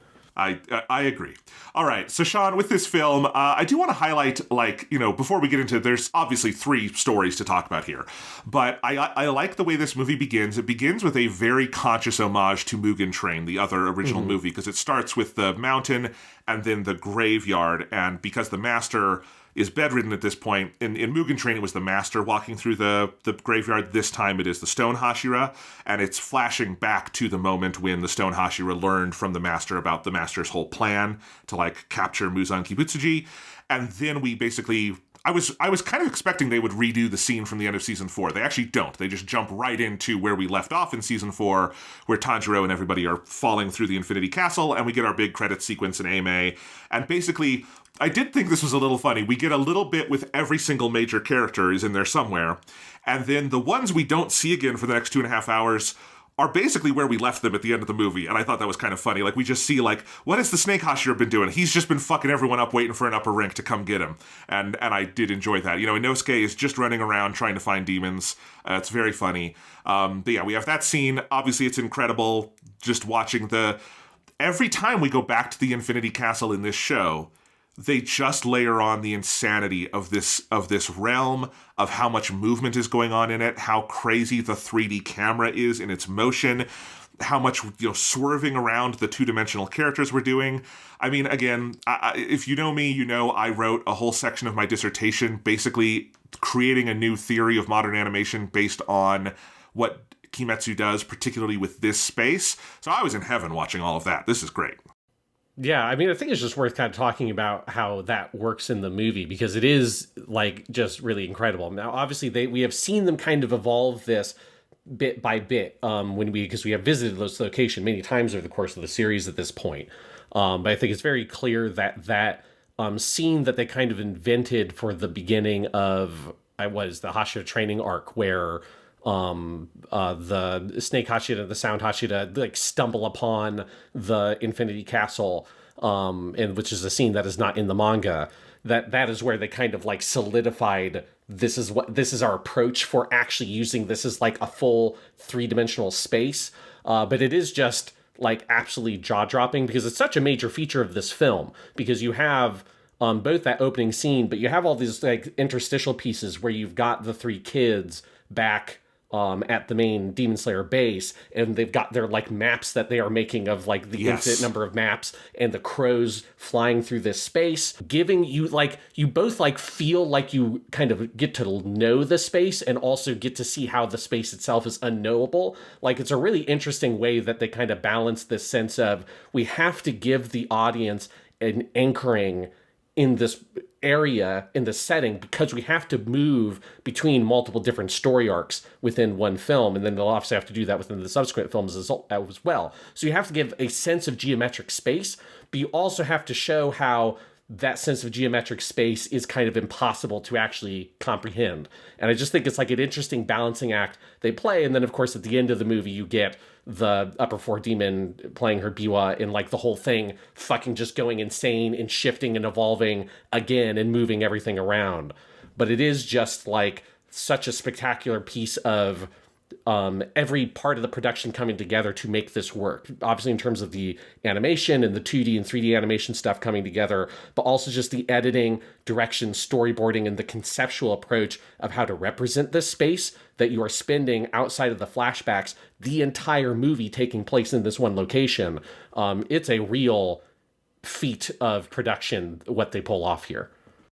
There is absolutely an essay to be written, and I might have to write it at some point, drawing a line from Kurosawa, Seven Samurai, and the main samurai in that film having his map, the Takashi Shimura samurai, and going around the village and mapping the little village that they're gonna, fight the bandits in, onto Kimetsu no Yaiba Mugen Castle, Infinity Joe, where you have the children of the master at the mansion mapping the Infinity Castle through the birds, through the crows. I love that idea so much. That is an idea that is in the manga, but obviously in the movie, ufotable goes much crazier with it in how they do all the 3D imaging of, like, the crows moving through the space, the way they do, like, the sonar stuff with, like, where are the upper ranks are these giant red, like, almost like suns that are, like, in the environment that we see that people are being drawn towards, and then just all of the paper that everyone is doing to try to map this unmappable thing. I love that idea so much, and I agree with you, Sean, like, the way this film expands that space is amazing. Because another thing, if you have not read the Kimetsu manga, a pretty big difference between the manga and anime is that Gotouge tends to like introduce a space, but then in the main action not really show the backgrounds. Like there's just the backgrounds in the manga are much less detailed than anything in the anime, and often they're in much more kind of like nebulous spaces. Like particularly I remember the Akaza fight being in a fairly nondescript area in the manga, and like the focus is much more on what's going on with the characters than anything in the space. And Ufotable has always expanded on that stuff, but particularly in this movie, because the only space that is like really clearly the same as in the manga is the fight Shinobu has. Like that space, in part because what happens in that fight is so tied to what happens in that room, that space is very similar between the manga and the anime is basically just, a color full 3D version of that. But for both the Zenitsu fight and especially the Akaza fight, they just do quite a bit more in like fleshing out the spaces everybody is fighting in. And I would have to go back and check the manga exactly, but I believe the Akaza fight is fleshed out a bit in just how much like happens with him throwing Tanjiro and Giyu around the space and some of that stuff. And so this is where like Ufotable just knows like, look, a manga is a 2D thing in still panels. We are a studio famed for our 3D camera and everything. They are just going to like go in a slightly different direction, and it's where they really cut loose. But also this movie is like really smart in its use of sort of anime language, in that basically anything in the castle itself, the camera is moving in some way or another. And basically anything in a flashback, the camera is still, and it is much more sort of traditional 20th century anime imaging where it's based on kind of a still camera and layering of the image. And I think it's one of the reasons why, this movie obviously has a lot of switches between flashbacks, internal stuff, and what's happening externally in the castle. But there's a discipline in how they kind of dole out the language of the like form itself that I think helps make that feel like consistent and visceral. Yeah, absolutely. Because you do have you get it just at the beginning of the movie, and you revisit this a couple of times where you have like some of those just like incredibly wide frames that they use where the characters will be at like the like absolute edge of the frame, like Yome in the cemetery at the beginning of the movie, and he's at like, I think he's like at the far right edge of the frame, and then it cuts to something else, and then it goes back to that space. He's at the far left. You do it with Tanjiro when he is having like one of his flashbacks at the midpoint of the movie. But yeah, you have those kind of like big wide still shots that make use of the space in that way. And then, as you say, in the Infinity Castle, it is an incredibly dynamic camera that is making use of that more kind of distinctively ufotable blend of 3D, 2D. And yeah, it is a good way of creating that sense of the differentiation between these two elements that are the defining elements of the movie, because all three stories are about the intersection between these long flashbacks and then the present day circumstances, and that all characters involved in the main action, or all the main pairs, have some kind of flashback and obviously have their main action where they're coming into conflict. And so having those two different styles reflect those two different states that the movie is shifting between is very effective. Yeah. The main complaint I've heard about this movie from people who complained about it was that it's too much flashbacks and too many interruptions of the action. I don't feel that way. I can see how someone could. I guess, what are your thoughts on that? Because I think Ufotable doles that out really well. I think what we're talking about is part of why I think like they're very good at signifying those switches and making them feel consistent. And I also just think all of the drama is just so rich that I'm very into it. And I think there's a lot of like interesting stuff they do with it. But that is like the what if from people who are less hot on the movie, that's the complaint I've heard. Yeah, I think it's an understandable complaint, where I think if you're someone who's not really invested in the narrative, like if the reason you're here is to see big shonen anime fights, and that's like your number one thing, I want to see that, then I think you're going to be put off by the flashbacks. But I don't think that's this movie. I think that's true of all of Kimetsu no Yaiba. And that's kind of like, I think the distinction I see is like people who are really into the series and really love the story and characters. Like, this is how every arc in Kimetsu no Yaiba works, is it's about the intersection of these flashbacks with the present day, and not just for the demons, because it's also Tanjiro is constantly having flashbacks, when he's remembering, oh, this is what the Hinokami Kagura dance comes from, and his relationship with his father, and all this kind of stuff. I mean, you even have, like, And we'll get a lot more of it next movie, but you have like ancestral memory style flashbacks that start occurring that go to an even deeper level. And so it's just like, it's a series that is very much built upon having this kind of present action and then showing how history sort of leads up to this moment. Because again, one of the fundamental thematic concerns of Kimetsu no Yaiba is about how do we pass things forward? Because it's about the conflict between mortals and immortals, and immortals do not pass things forward. They stagnate.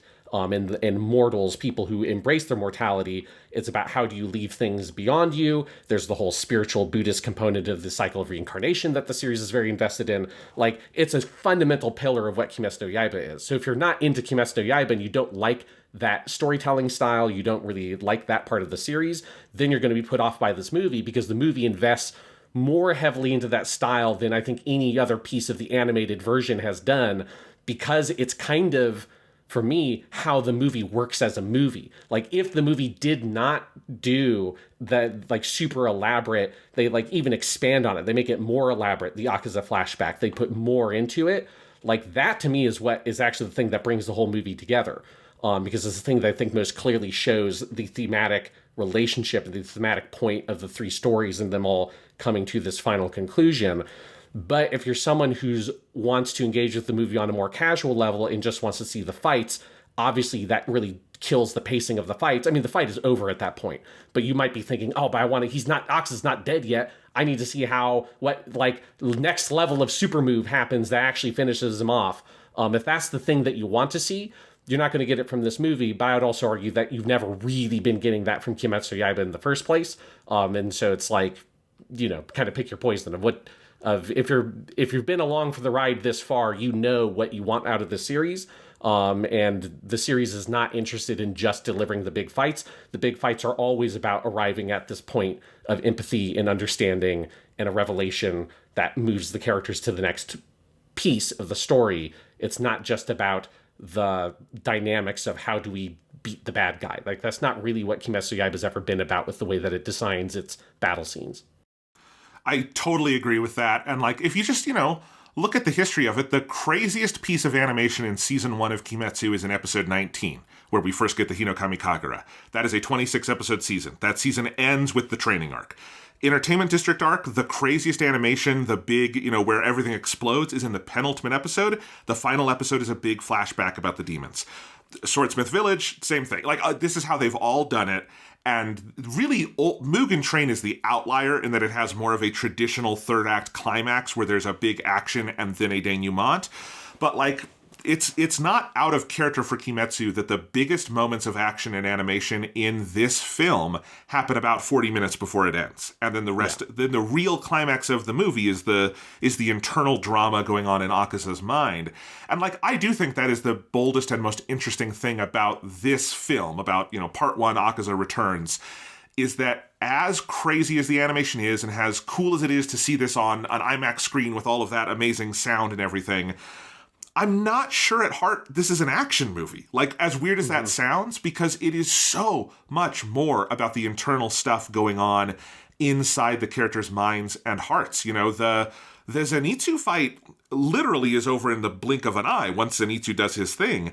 That fight is much more about whether Zenitsu is willing to, like, go that length to finish this thing off and sever this bond. The Shinobu fight is much more about what's going on in Shinobu's mind as she fights a battle she knows she is going to lose, at least in this moment. There's more to come with that story. And of course, then the Akaza fight, like, there is much more like action and battle stuff, but really what it is can Tanjiro put together all these lessons he's learned from various mentors and father figures, including his literal father, and then what can Akaza learn from what his disgust with Tanjiro, and what does that actually say about him? And that's the thing that's kind of amazing. This movie really asks you to go through all this bombast, but ultimately, at the end of the day, be invested in a 30-minute flashback about one of the most despicable villains we've met so far. And I just think that's cool as fuck, to do that in your giant 2.5-hour movie that is set to break every box office record, Yeah, and I think it's that element of Kimetsu no Yaiba that makes it so popular in many ways. That it's a thing that makes it popular with a really broad swath of people. Yes. Because I think if it was just the big action stuff, I think it would still be very beloved within a niche because of like the exceptional way in which the action is depicted, particularly by Ufotable's animation. But I think it's that narrative underpinning. It's like the simple clarity of Tanjiro in his journey and like the empathy he demonstrates. And I think the thing we've always come back to with Kimetsu no Yaiba is the ways in which it takes these kind of assumed default elements of the genre of the Shonen Jump action series and treats it with like fresh eyes and a clarity and in kind of an incisive look at those kind of fundamental genre tropes around friendship and goodness and compassion, all this kind of stuff. But it's taking it very seriously. And I think that's just the stuff that makes it resonate on a deeper level with a very big audience. And where that stuff features is in things like the giant Akaza flashback at the end of the movie, because it's ultimately about coming to understand that this guy, yes, he needs to be, he needs to move on. He needs to die. It's like it has to happen. There's no like redeeming him in the sense that he can kind of come back from this and be a good guy. He's gone too far. He's removed from the cycle of reincarnation. There's a spiritual death he's already incurred. There's a material death that now must follow. But there has to be an empathy and understanding that he was a person, that he had a real life, and that what has happened to him is not entirely his choice. That what has happened to him has been forced on him by Muzan, and that is a crime that Muzan must pay for, as it has been for all of the demons, right? And I think with Akaza, it's particularly potent because this is the guy who killed Rengoku. This is the guy who, took like one of the most popular characters in the series, even if he was only featured in one movie or one arc in the manga, right? Everybody loves Rengoku. The stamp he makes on Tanjiro and just the fan base is so huge that coming to that point of empathy and understanding with Akaza at the end of this movie is really profound because of this specific demon and what he's done in our relationship to him. I think it's why you need to see the full scope of what his life was, how he came to the kind of conclusion that he came to about his very twisted philosophy about life, and then also see him be able to lift himself up, return to who he is, and move on. And I think like all that stuff is very powerful, and it's like the flashback is what makes that work. And if it was just we beat him because we cut his head off or whatever, or we did, a Kimetsu no Yaiba spirit bomb or whatever and killed him at the end. That just is not what this narrative needs. And it would just make the movie feel aimless, because I don't think you would be able to have this kind of unified thematic point that you land on that ties the threads of the other two stories together. It would just feel like a series of 3 disconnected fights that just happen to be happening in this 2.5 hour movie. Yes, the thematic connections do not happen in the space of the Infinity Castle in terms of what we see on screen. Yes. The thematic connections happen in the flashbacks, or some of it is just like internal, especially with Shinobu, it's more like internal dream states almost, like we see the workings of her mind. But absolutely, I agree with all of that. And yeah, it's what makes Kimetsu. If you go back to our first ever podcast talking about season 1, now known as the Tanjiro Kamado Unwavering Resolve arc, because I just think that's a great title.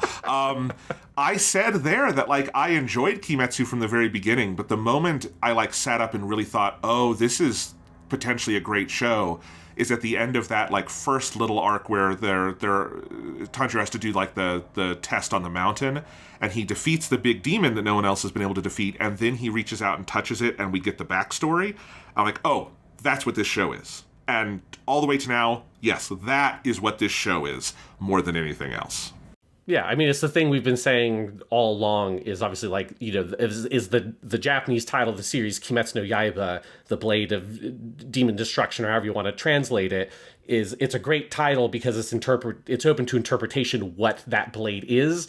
And as we talked about then, it's like one clear lens to understand the series is that blade is Tanjiro's empathy, and it's his kindness and compassion, that is the thing that separates him, that gives him the level of effectiveness he has. But there's also the clarity of purpose of understanding that the demons must be destroyed, but you don't have to cut yourself off from empathy in order to do that. In many ways, the empathy is the thing that allows him to do it as effectively as he does. Indeed, it allows him to be the little cog in the big machine. I love that visualization. Yeah. We have it's the one scene Nezuko appears in. Obviously, she's in kind of a comatose state in this movie, so we don't get any like dialogue, but we do get the what is his name, Urokodaki, I think. Yeah, Urokodaki-san. Yeah, he's awesome, and he has the big speech that was in all the trailers about like the final battle. This idea has been resonating in my mind. I love that whole speech he has, and then that visual they do of the 3D like cogs turning and everything. It's a great like kind of get hype moment in the middle of the movie. I love it. Yes, yeah, it's exactly that he is the last piece that has to fall into place. That extra level of clarity he gives everything that allows the whole mechanism of the Demon Slayer core to finally come to the point that it needs to come to try to kill Muzan. Yes. All right, so let's talk about the three major battles we have in this movie. We start with sort of the battle that seems to be lost and the one that is effectively unfinished at the end of this movie, and that is Shinobu versus Upper 2, Doma, voiced by Miyano Mamoru, in, I think, the creepiest performance he's ever given. What's creepy about it is it's not anything like any of his other villain voices. It's so much more like his friendly voice, because I think Doma genuinely believes he likes the people he's killing and that he's doing them a service. And there's something, I'd kind of forgotten how twisted that character is. And obviously this section is more about Shinobu than Doma, but I do just want to highlight Doma. Like, Doma creeped me the fuck out in this movie in a way I was not prepared for, and it is because of how, like, his pathology is so unique, and I loved getting a highlight on it here and having our beloved Miyano Mamoru, who we've talked about a million times, getting to shine here, because, God, he's great. Yeah, because we obviously have had like little pieces with this character when we've had like one flashback where he showed up, where you saw him, and I think that's the first time we had the voice. And then you have like the bigger scene where you have all the upper demons together at the beginning of the Swordsmith Village arc. And you get some more with him. That's very fun. But yeah, it's always just felt like such a great piece of casting and such a great performance. And now we finally get to see it in its like more proper context. That's not just like a little extra scene on the side, but it's him confronting, one of my favorite characters of the series, Shinobu, it makes this section very brutal. But yes, he is like really chilling because there is that sort of just emptiness to him, where he's so it's almost like a little bit of that kind of like the trick of Frieza in Dragon Ball, with like the way that the character's written and performed, of the politeness, and how Frieza speaks in Keigo and all that kind of stuff. But it's like that, like dialed up to like the nth degree, that it's so unsettling. How much, as you say, I think you kind of believe that he really thinks that what he's doing is for the benefit of these people. And you get in that flashback, this is a character who has kind of, as far as we've seen, always looked at the world this way, always believed this thing of him being above other people, him being better than other people, and him knowing what is best for them. And him ultimately coming to the conclusion that what is best for them is death, because that is what prevents them from suffering, and they live on within him spiritually as a demon, as this kind of perversion of the cycle of reincarnation, that they are part of him instead of going back into, the proper cycle that they should be part of. They reach the dead end that is Doma, but Doma thinks that that's the best place for them to be because of how incredible he is. There's just something so unsettling about like the sheer like calm confidence that the performance projects in that character's kind of ideology. It's really fucked up. 100%. And the Frieza comparison is a really good one, Sean. I've just finished rewatching the Frieza arc in Dragon Ball, actually, and like the thing about Frieza, of course, is that it's a put-on. The Keigo and all that stuff is a mask he wears, because Frieza is like a very petty, insecure person underneath it. And as soon as he gets pushed a little bit by Goku, that all goes away, right? And he's just an angry little asshole.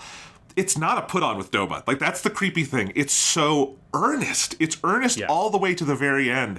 And Miyano Mamoru is one of our favorites. He's also Setsuna in Gundam 00 and Light in Death Note and all these things. And I remember when we first hear him, it's in the Swordsmith Village arc, and we get that scene with him at the beginning where he's arguing with Akaza. Well, Akaza is arguing with him. Doma thinks he's Akaza's buddy. And I was like, oh God, I cannot wait to get more of this. And we had to wait a little while, but it was worth it. And then you've got Shinobu, obviously voiced by Hayami Saori, who is probably most famous these days as Yor in Spy Family, but we've also talked about her as Shoko in A Silent Voice, and she's Yamato in One Piece and lots of other things. And this was one where just like Shinobu hasn't been in the series much yet, and this was very much here is why they cast Hayami Saori, because Shinobu has to go through like 7 character transformations in about 30 minutes, and you have to have the best of the absolute best doing that. And this is as good as anything Hayao Miyazaki has ever done. This, yeah, as you say, heartbreaking to watch this section play out, but also amazing to finally get to hear this performed and animated and all of that stuff. Yeah, it is. I've just really loved this character since she was introduced, because I think that all that stuff in the the Spider Forest section, and she comes in and saves Zenitsu and all that stuff. The character just makes such a strong impression, and then she's in the background for a very long time. So yeah, her coming back here to face Doma, a fight that she obviously can't win, at least not in this way, is so brutal. But it is such a powerful sequence, and I just think like it's something that sets up this movie so well. And it's also the thing I think I was most surprised to see this movie do. I was going to ask you about it because I was going to say that I kind of expected that they would combine all the Doma stuff, and like they're not spoiling it for people, but where the Doma fight eventually goes, I kind of thought they'd put that all in one movie, and they don't. And I actually think that's the thing that makes this movie work. Yeah, exactly. Because to be clear, after watching the movie, I skimmed back through the manga to just refresh my memory on how that's sequenced, and the manga sequences this stuff exactly like this. Like, it reaches the point where Shinobu is absorbed by Doma, Kanao comes in and freaks the fuck out, and then it cuts to some of the Zenitsu stuff, just like the movie does. But yeah, I just had assumed that they would have all the Doma stuff be together in one movie. But I think it actually works incredibly well as this kind of almost kind of prologue to this film, that you get kind of one iteration of the cycle of this movie that it goes through 2 more times, of this confrontation between a demon and a demon slayer that have like a deep-seated connection, like rooted in a history together. And you get like the respective flashbacks on either side, right? You get Doma's flashback of him being this little piece of shit kid who's put in this position. To be fair to him, he is kind of forced into this position as the leader of this cult when he is a child, though he is a little piece of shit still. But maybe he could have not been such a piece of shit if his parents hadn't made him the leader of a cult just because he was born basically albino. But you get that, and then you obviously get all the Shinobu stuff of her flashing back to losing her sister and how that motivates her. But having that then lead to the conclusion being the Demon Slayer loses the fight, and you get this like really chilling moment where the crows fly through the Infinity Castle and announce that Shinobu has died. And that's like, in many ways, that feels like where the movie actually kicks off, because it ties everything together. All the characters you saw in the opening credit sequence that are all off on their own are all united by this one realization of, oh fuck, we've already lost one Hashira. Like, you're already put on the back foot. And it's like we have to like build ourselves up from here. But it creates that sense of danger and consequence of that, like, that these fights don't feel like they have a predetermined outcome because you start with one with her losing, and that you also don't revisit it. Because I kept on thinking like, oh, are they going to is that what this movie's going to be? Is going to like bookend with, they're going to come back to the Doma fight and see it through to its full conclusion? And I think it works way better that you don't, and that is hanging on the movie. And instead, the bookend is not that we revisit the Doma fight, it's that we revisit the crow flying through the castle, but this time announcing the victory of killing Akaza. And kind of that is the way that we feel we've created this full progress in the film, that we start from a loss and we end with a victory represented in the same way. And like, it's just such a elegant way to try to tie together this very kind of beast of a movie that they have to make based on the material they're adapting. And like, it's really impressive to me that the answer to that question of how did you do it was just, let's do it like the manga, but just be very intentional about where and how we emphasize certain things to create that bookending structure and all those kinds of things. But it is like, I think it was a kind of bold choice to just stick with, let's do that kind of first half of the Doma fight. We'll have, this really powerful, like, both like really incredible fight that's very cool because the dynamic of it's very different with how the poison works with Shinobu, but also just take it to Shinobu's death and never resolve that point. It's just kind of hanging for the whole movie that Kanao is there fighting a fight that she can't possibly win. And as far as we know, Shinobu is dead, who's a kind of fan favorite character. It's like, it's a pretty fucked up way to do a movie. It's kind of like if with the Empire Strikes Back weird comparison you're saying this of the media makes, it would be if like Han Solo got put in the carbonite in the first 30 minutes of Empire Strikes Back and you didn't get him out. Well, you're just like he's out there somewhere. Here's the comparison I was going to make, Sean. It's if Return of the Jedi had done what it should have done and killed Han at the beginning. Right, like, yes. If Return of the Jedi had started the way Harrison Ford and Lawrence Kasdan and everyone other than George Lucas said Return of the Jedi should have started with, kill Han, set the stakes, and then, like, move on from there, like, because it's doing exactly that kind of thing of, as you're saying, it's this kind of prologue sequence that sets this really ominous tone. But the other thing I think thematically that, again, makes this work as a movie, where it begins and ends, is it starts with this sequence that, as you say, is establishing that dynamic of Demon Slayer and Demon who have a previous connection, but it is also about mentors and students, because that fight doesn't just end with Shinobu dying. It ends with Shinobu giving that final little hand signal she does to Kanao, and Kanao rushing in. And that's where we leave it, is Kanao has to watch her mentor and literally older sister, because Kanao has been adopted into this family, die. And it is this recurrence of trauma. And then we leave that hanging. And the rest of the movie is about those kinds of questions, about mentors and students and betrayals and losses and all of those things. And I think because that is left unresolved and it is hanging over the movie, it really keeps things, I think, thematically focused. Because again, the difference is that while the manga is the same sequence, of course, once you get through the Akaza fight in the manga, you can just keep reading. It's the next chapter.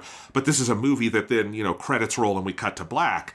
And Kanao has not resolved that question, but we've seen how it gets resolved through the story of this movie. And I think that is like just such a smart gesture this film makes.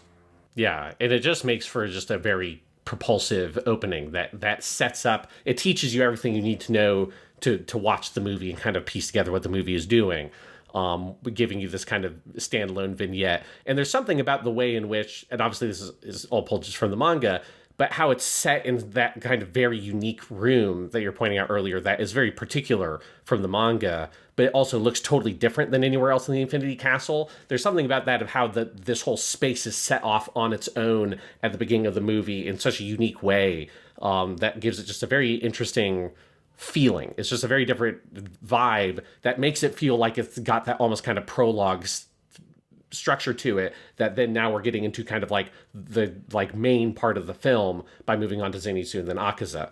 But it just has a very elegant way of setting up everything this movie needs to do. The other thing the Shinobu fight, to me, emphasizes is that structurally this movie knows exactly what it's doing. Because this movie very much takes what I always think of as the Godfather 2 approach to cutting, which is the famous story of Godfather 2 is that obviously Coppola shot effectively two movies, the past with De Niro and the present with Pacino, and how do you combine those? And the ultimate answer Godfather 2 came to of having a very complex structure like that is to simplify the structure and to just have it does not cut between past and present that much. You can split, Godfather 2 is a giant 3.5-hour movie, and you can split it into about like 6 or 7 chapters, and it is very disciplined about that.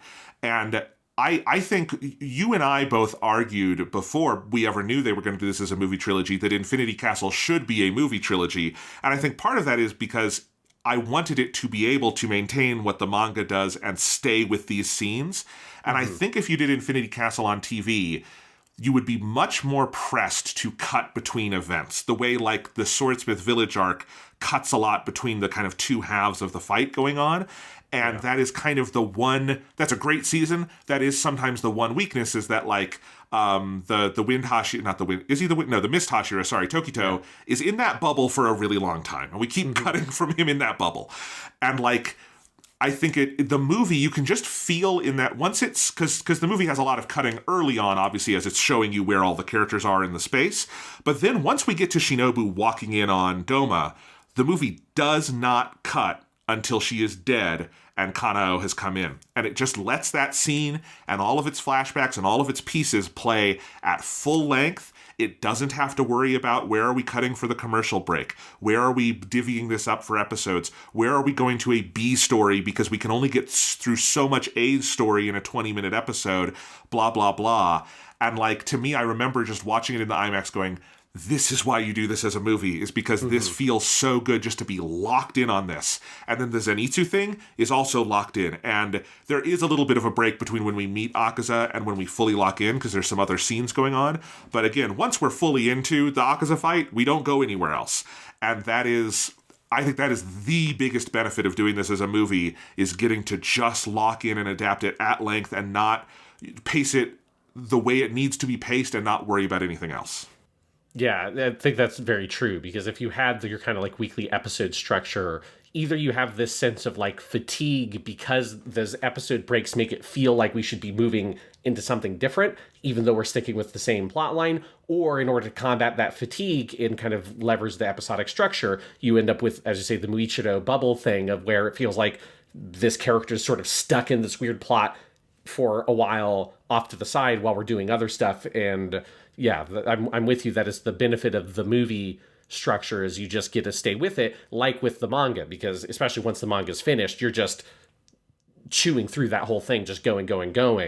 And yes, like I think the movie kind of is able to get some of that feeling while also being able to like chunk it up in this very big picture way that allows a certain focus on these themes we've been talking about. But yeah, it is definitely, I mean, you can feel how like this is just completely the right choice. It's hard. I mean, I can imagine how you can do the Mugen Train thing and edit this into a TV show. Like, absolutely, I think you could do that. And I suspect that they likely will do that and turn it into a TV season at some point, because why the fuck not? Right. You know, it'd be a financially irresponsible decision not to do that at some point, especially in the bridges between the movies. But like with Mugen Train, like I just can't imagine that being the preferable way of watching it. That the movie version is just so ideal for the content that they're pulling from the manga. Just like Mugen Train, being able to just do that whole arc in one go is just the best way to handle what that was dealing with from the manga. I totally agree. Like, I mean, if you're someone complaining about the flashbacks, imagine the TV version of this where Tanjiro beheads Akaza and then there's like 3 episodes of flashbacks. Like, how would that play? Like, that would be, especially if you're watching it week to week, and you just, you get one episode where Tanjiro beheads Akaza, like, oh, cool, and then Akaza gets back up, it's like, oh shit, wait a week, 20 minutes of flashback, wait a week, 20 minutes, you know, like, it would be a really weird way to structure. I just think for TV, that wouldn't work at all. And I think in a movie, movies just have a different kind of attentional valence. And I think it works really, really well here. And I think that Shinobu scene, that like it's probably about a half hour, is such a good model of how you can just zero in on this thing and go through. And I just remember being like, oh my God, this is so good. Like on a dramaturgical level, that scene is fucking fantastic. And of course, the fact that it is basically a duet between Hayami Saori and Miyano Mamoru certainly helps. Yeah, and it's just like the production is so good. I love the way that they visualize, particularly Shinobu's abilities, because she fights so differently from the other demon slayers, because she's so small and she has like this weird little needle sword that's all about just these quick stabs to try to inject the poison, and her sheathing the sword and twisting it to inject the new poison and all that kind of stuff. It's just you get a very different kind of fighting than you get in the rest of the movie, where you see, you know, obviously we've seen the way that Zenitsu fights, and all that kind of stuff. We know how Giyu and Tanjiro fight. Obviously they're like at the next level, and we know how Akaza fights, because he fights like how he fought in Mugen Train. And you know, they take all those characters to a different level than how we've seen them before, but there's something very fun about seeing 2 totally fresh feeling characters, because Shinobu's only had like a little bit of action in season 1. That is like a blink and you miss it, because she's fighting demons so much weaker than herself. That seeing her struggle, seeing Doma's ice powers and all that kind of stuff, and his cool fans and all that, it's just one of those things that gives that whole opening this totally different feel than the rest of the movie. I think you just can kind of feel the animators working for Shinobu in particular really stretching their legs and exploring a different physicality for a character than Demon Slayer has done before. Absolutely. There are a couple moments in this movie that made me audibly gasp with the animation and the staging and everything, and one of them is in this scene, and it is effectively the climax of the fight where Shinobu pins Doma to the ceiling and the ceiling cracks. That's a great panel and page in the manga. The way they visualize that here with the camera and the way they deal with that we're moving that sharp move upwards, and then the sound that just echoes through the theater. There's something about that moment where the full impact happens that I just gasped and moved back to my seat. That was amazing. Yeah, absolutely. Yeah, the build up to it of her crouched right to the bottom of the floor and then launching up. Yeah, it's a really incredible moment. Then we have the fight between Zenitsu and our upper six, Kaigaku. So kind of our last-minute upper six. He was just promoted, basically, to fill in the previous upper six. And obviously we have Shimonohiro voicing Zenitsu as he always has, although getting his big hero moment of the series here. And then as Kaigaku, who is a new character for this movie, we have Hosoya Yoshimasa as the voice. You might know him as Rainer Braun in Attack on Titan, and we would know him on this podcast as Orga Itsuka in Gundam Iron-Blooded Orphans. Great actor. And here's the thing. I remember in the manga this being my least favorite part of Infinity Castle, because I think it felt structurally a little out of the blue. It felt a little vestigial. And I don't know if I would have to read the manga again and see the movie again and do a more of a pointed comparison. And it might just be that Shimonohiro is that good and Hosoya Yoshimasa is that good and the staging of this fight is that good. But I loved this section. I think everything is on point. Obviously those voices are great. I think in terms of the raw storyboarding, blocking, lighting, this is my favorite part of the movie. They do this really sharp thing where they have Zenitsu lit by red lights and Kaigaku lit by blue lights, I believe, or it might be yellow. But they have them lit in... No, I think Zenitsu is yellow and Kaigaku is red. But they literally have lights on the floor and they're digital light sources, so they're doing this dynamic illumination on the scene. And the way that lighting moves, the way you have the ending of them both falling through the infinite space of this one hallway, all of that, it's just executed at such a high level. I was kind of taken aback because this is one of the more vestigial parts of the manga in my memory. Yeah, no, because it absolutely is. Because in the manga, it kind of feels like it's a weird hangover from some other version of this arc that would have done this, where you have all the characters have a one-off fight with a specific character paired to them, rather than it being what it really is, which is a series of team fights of a group of people fighting a single upper demon. And I think some of it is I just kind of think Gotouge was more or less done with Zenitsu at this point and had to find somewhere to pay off this character and didn't want him or couldn't see of how to include him in one of the existing fights or something. And so he gets this weird one little fight. But in the manga, it also just is kind of a blink and you miss it. I think it's only one chapter or maybe it's two chapters. It's so fast. And this is probably the biggest change that the movie makes. Is just how much they expand on it. The flashbacks here are way more elaborate than they were in the manga. The fight itself is pretty substantially extended because the fight is basically 2 or 3 exchanges and then Zenitsu wins, which has a certain appeal because Zenitsu's whole thing is that he's a one-hit kill dude, right? But cinematically... I don't think it works in the manga because it's just you're just not invested in that fight because there's other more important shit going on.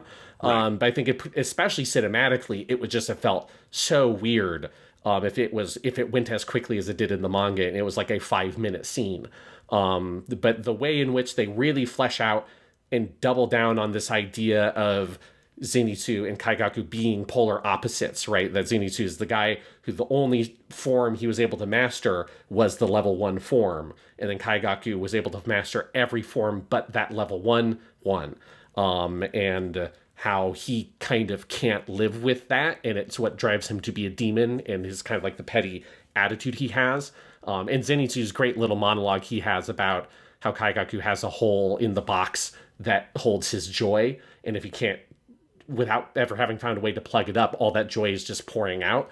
Is just a really beautiful little moment, which I think that line is in the manga as well. But the visualization of that with the 3D box of gold pouring out, it's a great little visualization. Yeah, and it's just so informed by the expanded flashbacks where you I think are able to invest in the idea that these two characters have this pre-existing relationship in a way that the manga doesn't sell nearly as well. Because it does feel, it's kind of like a classic serialized fiction problem of where you want to introduce a character, like you realize you need a character deep in the series that has some sort of long-standing relationship with an existing character, even though, well, we've been with this character forever now. How the fuck is this never... It's like the Uncharted 4 problem of all of a sudden Nate Drake has a brother. And eventually you get past it and you're like, it's fine because the story's good. But early on, you're like, really? Like, how have I played 3 games as this guy? Or 4 if you include the fucking Vita one. And somehow it has never come up that this dude has a brother that he dramatically lost in prison, and it's like a defining trauma of his whole life. It's a little bit much to kind of accept. And I think it's in the manga, because it's so quick, you just never have time to build any of the buy-in. And so it just feels like this kind of cheap little one-off thing that kind of just is like, we have to do some closure for Zenitsu and then let's move on.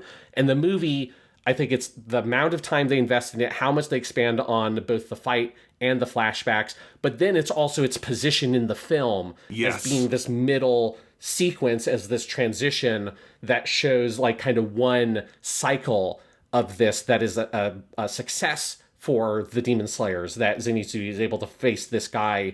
You have your dual flashbacks with both of them, and ultimately Zenitsu is able to prevail. That then gets to lead us into the Tanjiro versus Akaza section that gives us this sort of like extra piece of ammunition for us to get like kind of into the main feast of this film. And so I think it's that transitionary element of it, and it doing another cycle of these themes. So you get to see that it is a cycle. You get to see that they're repeating, and that there are kind of multiple ways to look at these relationships of mentors and father figures, and disciples and all this kind of stuff. You see one more iteration of it before you get into the main thing that this movie is interested in, which is the Akaza fight.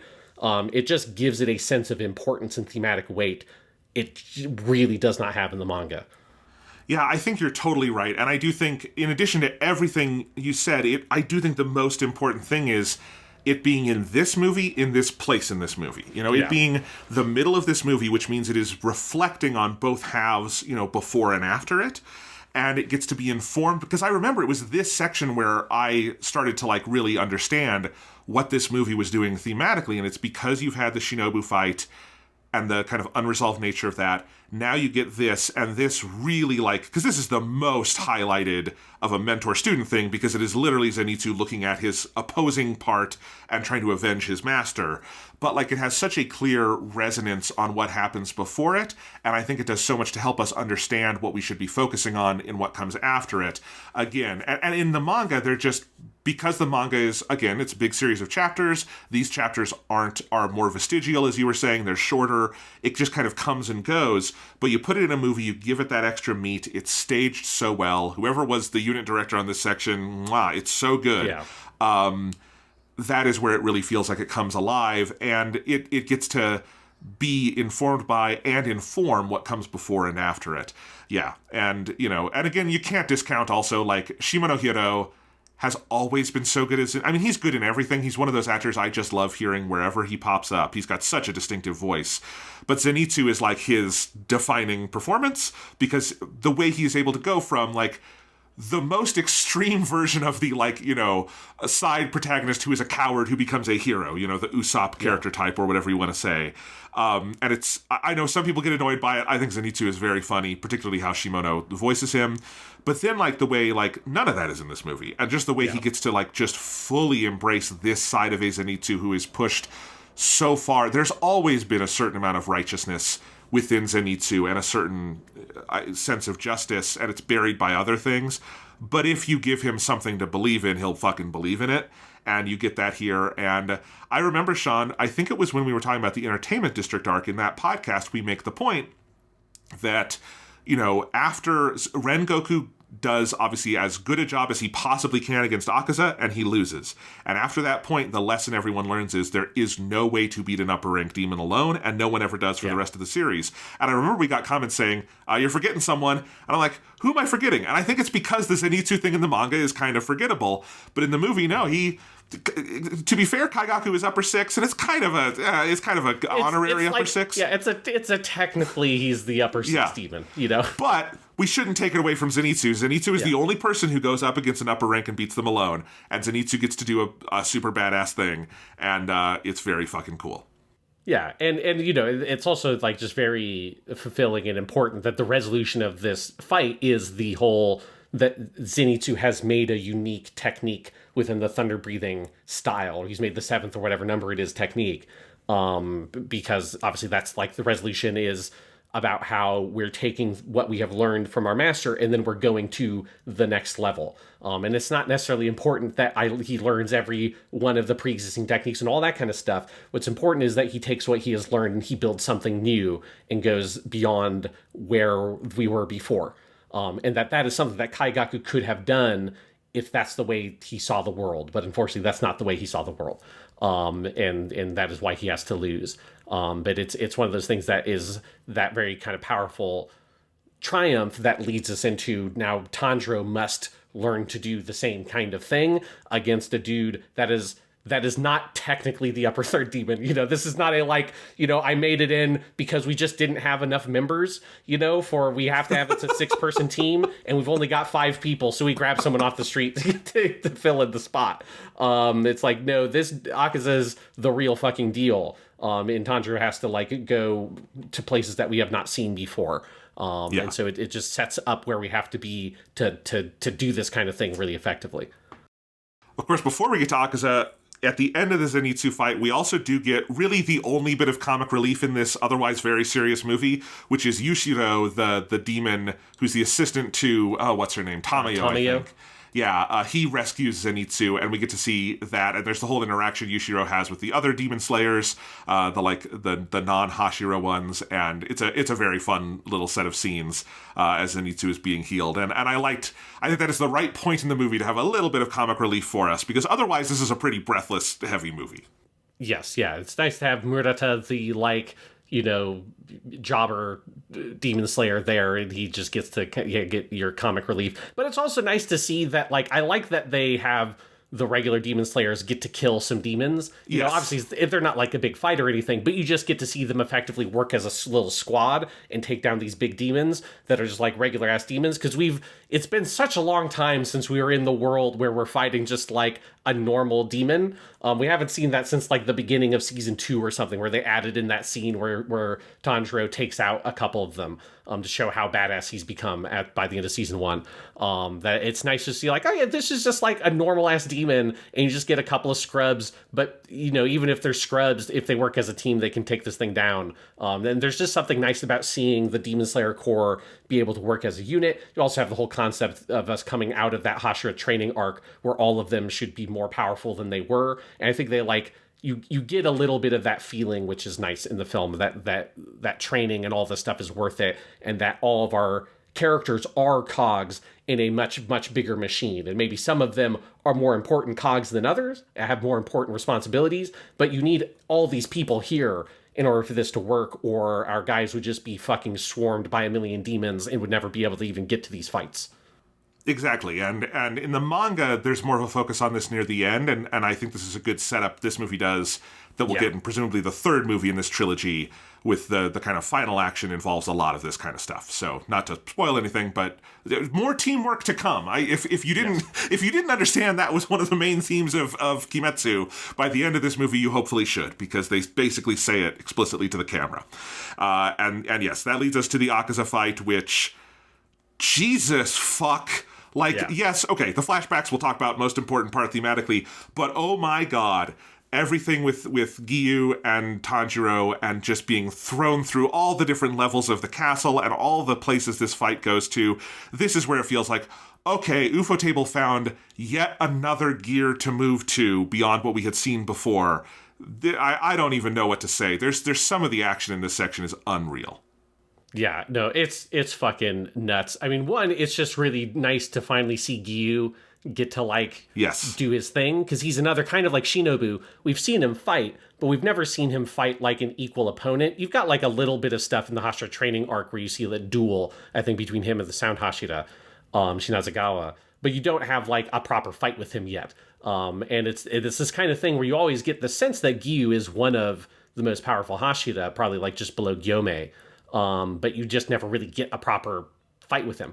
And so seeing him go up against Akaza, and him awaken to the mark or whatever, so he's able to kind of like, go further than any Hashira has ever been able to go against an upper rank demon, is very satisfying. While seeing the slow progress of Tanjiro, like I just love the pacing and the structure of the fight of Tanjiro slowly trying to find ways to work his way into this fight, to kind of work alongside Gyu and him kind of putting it all together, and his little kind of like verbal sparring matches with Akaza as Gyu, as he like points out in the movie, Gyu does not like to talk. Talking feels awkward to him. He just wants to fight, and Akaza is a fucking chatterbox. It's weirdly like the end of the Batman Beyond Return of the Joker movie, where Joker is like, I'm not used to people talking while I fight, because he's always fighting regular Batman.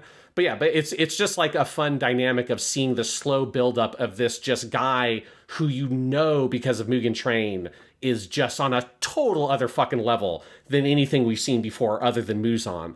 And that, no human being stands any kind of reasonable chance, and them just sort of desperately trying to eke out this fight that they're really, until Tanjiro has his epiphany at the end, like, they're not really making progress in the fight, right? Like, Akaza's ability to regenerate is so profound, as we saw in his fight against Rengoku, that, like, it just kind of doesn't matter. You can't whittle this dude down. You can't wear him out or anything. And so just seeing them throw themselves against this guy over and over and over again, as Tanjiro's desperately trying to figure it out and put this whole thing together of how can we beat this guy? How can I get to this place we have never seen before? It's so well structured. It's so well built out as a battle sequence. That combined with just the sheer virtuosity of the animation itself, the 3D effects, all that kind of stuff, the camera work, the incredible use of the space, as you say, like Gyu getting fucking yeeted like a mile, and Tanjiro have to hold his own until Gyu comes back. He's like, you motherfucker, my fucking back. That got the biggest laugh out of any moment in the movie, is Gyu showing up and it's like, ow, like, I'm going to be feeling that in my back for a while. Yes, that was my theater too. Just loved that moment, and it's so underplayed by Sakurai Takahiro there. Yeah. But it's so funny. Like in Mugen Train, they definitely we saw like what Akaza can do with his fists, but in the way this movie makes you feel, every fucking punch he throws. Like, every time he makes contact with their swords, every time he, like, throws them through a wall, the sound mix is so good. Honestly, that was the most fun thing about seeing this in IMAX, was the IMAX sound system. The way, like, whenever Akaza threw a punch, it just shook the fucking theater. Mm-hmm. And, like, the way that it just feels so visceral and impactful and kinetic, all of that is wild. And as you say, just the fact that really, like, Gyu's contribution to this fight is to just fight to a stalemate with Akaza until Tanjiro can figure out what to do. And obviously Gyu is like, what he does here is incredible, but like that's all they can kind of do until Tanjiro figures something else out, and that process is like very engaging to watch unfold. Yes, and you just have a lot of really great moments that kind of build that out, including one of my favorite little moments that really highlights one of these things we've always kind of talked about with Demon Slayer, of its ability to bring a clarity to genre tropes that a lot of Shonen Jump stuff like struggles with, where you have that great exchange kind of in the middle of the fight after Gyu's, gone over to fucking Kansas or whatever he is for a while in the movie. And it's just Tanjiro versus Akaza. And Akaza's giving his whole spiel that is like the most, generic classic anime bad guy. It's the strong must dominate the weak, that's the law of nature, survival of the fittest, even though that's not biologically what survival of the fittest means. It's not strongest, it means most fit into your niche, but whatever. That's, none of these fucking bad guys have ever paid attention in their high school biology class, because they all say survival of the fittest, but none of them know what it means. But they all espouse this thing. It's the most classic ideology of your anime villain, is that might makes right. It's about the strong ruling the world. It's literally, they use the Japanese term they use literally means like strong eat weak meat is like the kanji for the kyo shoku jakuniku, the strong eat weak. And that's their ideology, which is fine. Because it's an evil thing. It's an evil lens with which to view the world, and it's fine for bad guys to say it. The thing I always have a problem with in a lot of Shonen Jump stuff is that the good guys never have a good ideological retort to that. They always are just kind of like give some sort of vague friendship based, like, no, it's about trust and love and believing in yourself, and then it always kind of feels like to me that most of these series fail to follow up on any of like this kind of vague sense of it's about friendship and love is good, because it ends up just feeling like, well, the good guy just gets stronger than the bad guy and just beats the bad guy. And I think these series really struggle with how do you actually argue against this philosophy of that, that the nature of the world is that the strong dominate the weak. And that creating systems where the weak are in control of the strong is a perversion of the natural order of things. And I think like Tanjiro gives just such a perfect, clear-eyed takedown of that idea where he's just like, no, dude, everything you just said is completely fucking wrong, because everybody's born as an infant. Everybody is weak at some point in their lives, no matter who you are, even you. And the only way anyone can become strong is if they have been protected by someone who is strong. So the actual law of nature, the actual cycle of life, is not the strong dominate the weak. It's that the strong protect the weak until the weak becomes strong. And that's the only way that life is able to succeed in the world. And it's like such a great, perfect, actual like argument against Akaza's worldview that also is so supported by all the themes of this series up till now and where it goes from here, about this notion of like it is not about how strong you yourself become in your own individual lifetime. It's about how do you contribute to like the line of history and the world in a bigger way, both materially, and for Kimetsu no Yaiba, it's got a very spiritual Buddhist component to it. And so all that ties into the notion of reincarnation. But it's like, it's just so refreshing to watch one of these shows and have the character actually understand and be able to cogently express why the ideology of the bad guy is fucking stupid. Because I think we all like instinctively understand, or like hopefully we all instinctively understand that worldview makes no sense and would destroy everything about society and our ability to live as a species. But it's just, it always feels like the main characters never are able to really argue against it. And then the nature of it being an action series means it sort of is a self-defeating thing where the good guy just becomes stronger. But here it's not about, we'll get into like how does Tanjiro win, but it's not really about strength. It's not about like raw power. It's not about might makes right. It's about him being part of this cycle of growth and evolution. And that's a thing that Akaza is no longer a part of because of what he's become. And so that explanation, and I just love that line. I love, as always, Hanai Natsuki is so good as Tanjiro, particularly in those moments, and just the clarity and purity of that performance and of that answer, and just the clarity of purpose that Tanjiro has that just makes him so distinctive as a protagonist comes across there so well. And then the movie just has perfect follow through on the ideas expressed in that scene at the end. Well, and that's what I was going to say is I agree with all of that. And really what sells it is, even in other anime, if they maybe get the character's retort right, most shonen anime are gonna get to the one-on-one where the stronger person does win. And that's not what happens here. Like, Tanjiro is the weakest of the major fighters in this movie. He just is. Like, if you like, Zenitsu has, I think, surpassed him in certain ways. Obviously, I don't think he's quite at the same level as Shinobu or Giyu, but like, Tanjiro's strength doesn't, like, he does have to get to a certain raw level of strength so he can hold his own, but it never comes from him being the most naturally gifted demon slayer with like the greatest untapped power or any of that stuff. Like, at no point in that fight is he actually like doing a better job in the basic like blocking and tackling than Giyu is. Giyu is still his senpai here, right? And he is still the person doing better.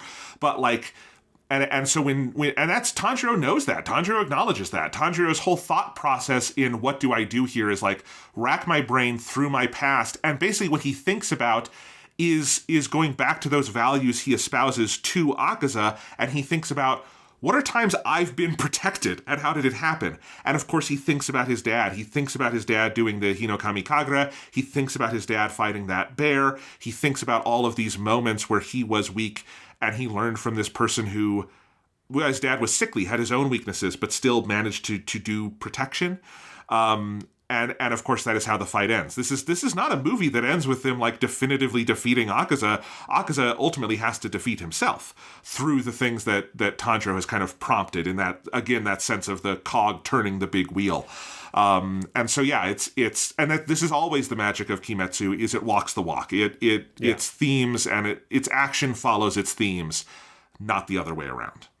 Exactly. And it's just like all those things are in lockstep. And it doesn't have the kind of fluff and the distractions that so many of its kind of contemporaries or in like historical peers in this genre oftentimes get bogged down in.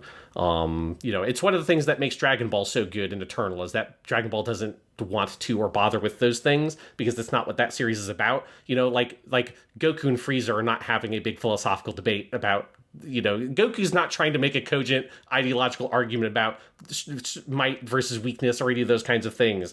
But there's a lot of series that like try to do that and just can't figure out how to square it with everything else the series is doing.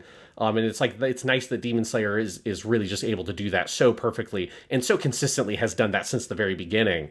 And here it's just so well done.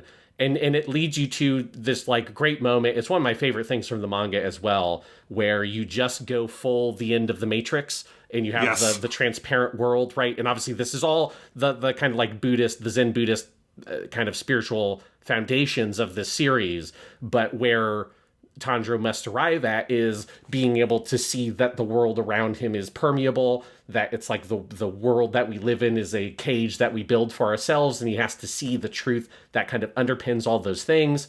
It is both he goes to the end of the Matrix, and it's also he goes to the Ultra Instinct from Dragon Ball Super, because it's obviously the same thing. The Migate no Gokui, the state of Mu, of nothingness, which is how Akaza refers to it, as a thing that Akaza is never able to attain. But it's that ability of Tanjiro to see the truth of the world, and how that's been built upon all these experiences that he's had, including that lesson from his father when the father killed the bear. And that's the thing that allows him to do what seems to be impossible, a contradiction, which is to kill a motherfucker without having quote unquote killing intent, or saki as the word is in Japanese, or toki as Akaza refers to it, fighting spirit, I think is what the subtitles refer to it as. But being able to sort of like be beyond all of those things and just sort of act with that sort of perfect state of emptiness.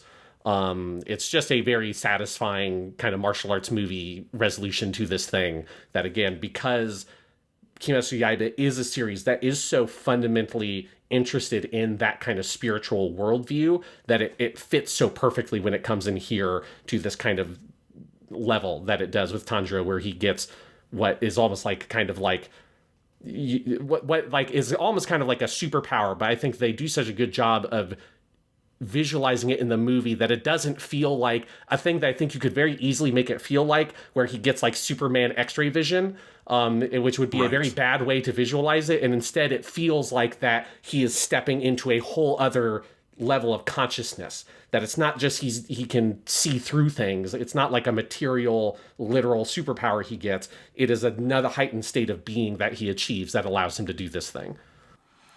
You and I think very similarly about these things. I was also thinking about The Matrix and Dragon Ball Super. And I think you and I both agree that we really like the universe survival arc in Super. And if anything, the Ultra Instinct stuff is underrated, how fucking cool it is. Because what I've always loved about that whole idea is that it is, and I think for Dragon Ball it was really important because it's sidestepping the question of power-ups. The Ultra Instinct is not a power-up. It's a way of getting around power. It's a way of seeing the world through a different lens than getting stronger. It's about fighting differently. It's also why the end of The Matrix is so powerful, is Neo just stops, and this is also the philosophical, obviously, idea of the Matrix and the Marxist critique, is he stops playing on the terms of the enemy, right? Yeah. He stops seeing the world on the terms that he has been given, and in the new way, it's the there is no spoon thing. It's that those aren't fucking bullets. And I can just stop. That's why it's you can't shoot me, is because those aren't bullets and this isn't my body. We're in a digital world, right? And it's the same kind of thing that happens here. And the Matrix is on my brain because I just finished teaching a 3-week unit on the Matrix in one of my classes. And I was explaining to my students, like, you guys were all born after the Matrix, but like, this term, like seeing the Matrix, is the way we in the West now express basically this Eastern spiritual idea of the hidden world or something. And yeah, this movie is another one that does that very well. And again, I always love when Tanjiro has these, because he is so connected to family, right? Even though he's lost almost everyone, Nezuko is his reason for fighting, that last connection to his family. And the fact that all of his major revelations through the life of the series come back to his family, his father, all of those things. And of course, for this movie, it feels very relevant with what has happened so far with Shinobu and Zenitsu. And that is what allows Tanjiro to get to this level where, like, cutting... I love how they depicted it in the movie, too. There were a lot of gasps in my theater because he just comes up behind him. For one, there is the amazing... And it's important thematically that he does this, even though it first plays like a joke, which is him shouting, "I'm going to cut your fucking head off." Okay, he doesn't say fucking, but, you know, he's like, "I'm going to cut your head off." And then he just... And there was a big laugh in my theater, but then there was a big gasp when he just does it. And ufotable doesn't put any spin on the ball in that moment. Yeah. He just does it. It's fast. It's over, seemingly.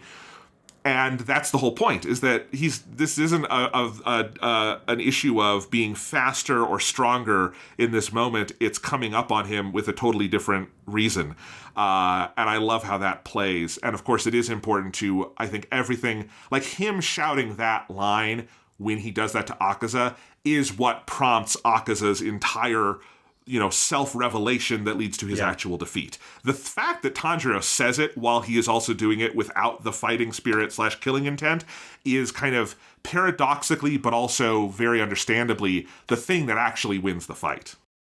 Yes. Yeah, and I think it's very important that you don't have him winning the fight because he just sneaks up and fucking shanks this dude, you know, which is what it would like. It's not a sneak attack. It's like it doesn't matter. And I think it's like important that they display it this way, because if it wasn't, he did the like very honest thing, the very Tanjiro thing of like declaring, "I'm going to cut your head off." Like, this is going to, like, it's over. I'm going to do it. If he didn't do that, it would just kind of play like, oh, his ability is to be able to sneak up on people undetected, and just assassinate them. But it's like, no, like, that's not what it is. It's that once, you know, that the whole worldview that Akaza has, which is defined by being able to sense this fighting spirit, this energy in other people, this very like material, concrete desire, suffering, that kind of stuff in other people. He is so wrapped up in that way of understanding the world that when Tanjiro has entered this totally other place, it doesn't matter if he's coming up from behind him or if he shouts and is coming straight up and Akaza can visually see Tanjiro. There's nothing Akaza can do because Tanjiro is in a different plane. He's reached a different level that Akaza can't reach. And you get that great little like internal monologue afterwards where you learn that Akaza is aware that this thing has existed, that this is like what he has been doing, these massacres and fighting these Hashira for like 2 centuries or something at this point to try to attain this state, and he's never been able to get there. And Tanjiro, who's like 17 years old or however old he is at this point, is able to do it. And like it's just the way that all that is thematically tied in together, where again, it is like Akaza's, by having removed himself from humanity, stepped out of the spiritual existence, this world of the cycle of reincarnation, both like literally and symbolically through family. He's lost his memories, all that kind of stuff. He can never attain this thing that he's constantly chasing, and Tanjiro is able to attain it almost like easily because of how deeply he's tied into those things that even other people like the Hashira are not able to get to, because they are also held back by certain things. Because we've talked about before that, like, one of the fun things and interesting things about Demon Slayer is how the flashbacks that the Hashira have of how they became demon slayers, and the flashbacks the demons have about how they became demons, are like 2 sides of the same coin. And all those flashbacks it's like if it goes slightly differently,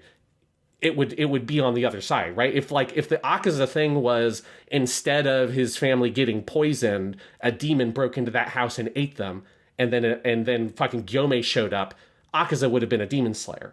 Like, all these people are defined by that tragedy.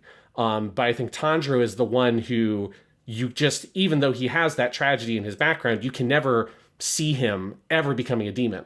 Like, it's so outside of who he is and his essence as a person, that he's so far removed from that is, I think, part of the thing that separates him from the other demon slayers, that allows him to attain this state that he's able to attain in this movie. It almost sounds like you're foreshadowing something that might happen in the third movie in this trilogy. Who knows? But who knows? Anyway, sorry. You go read the manga if you want.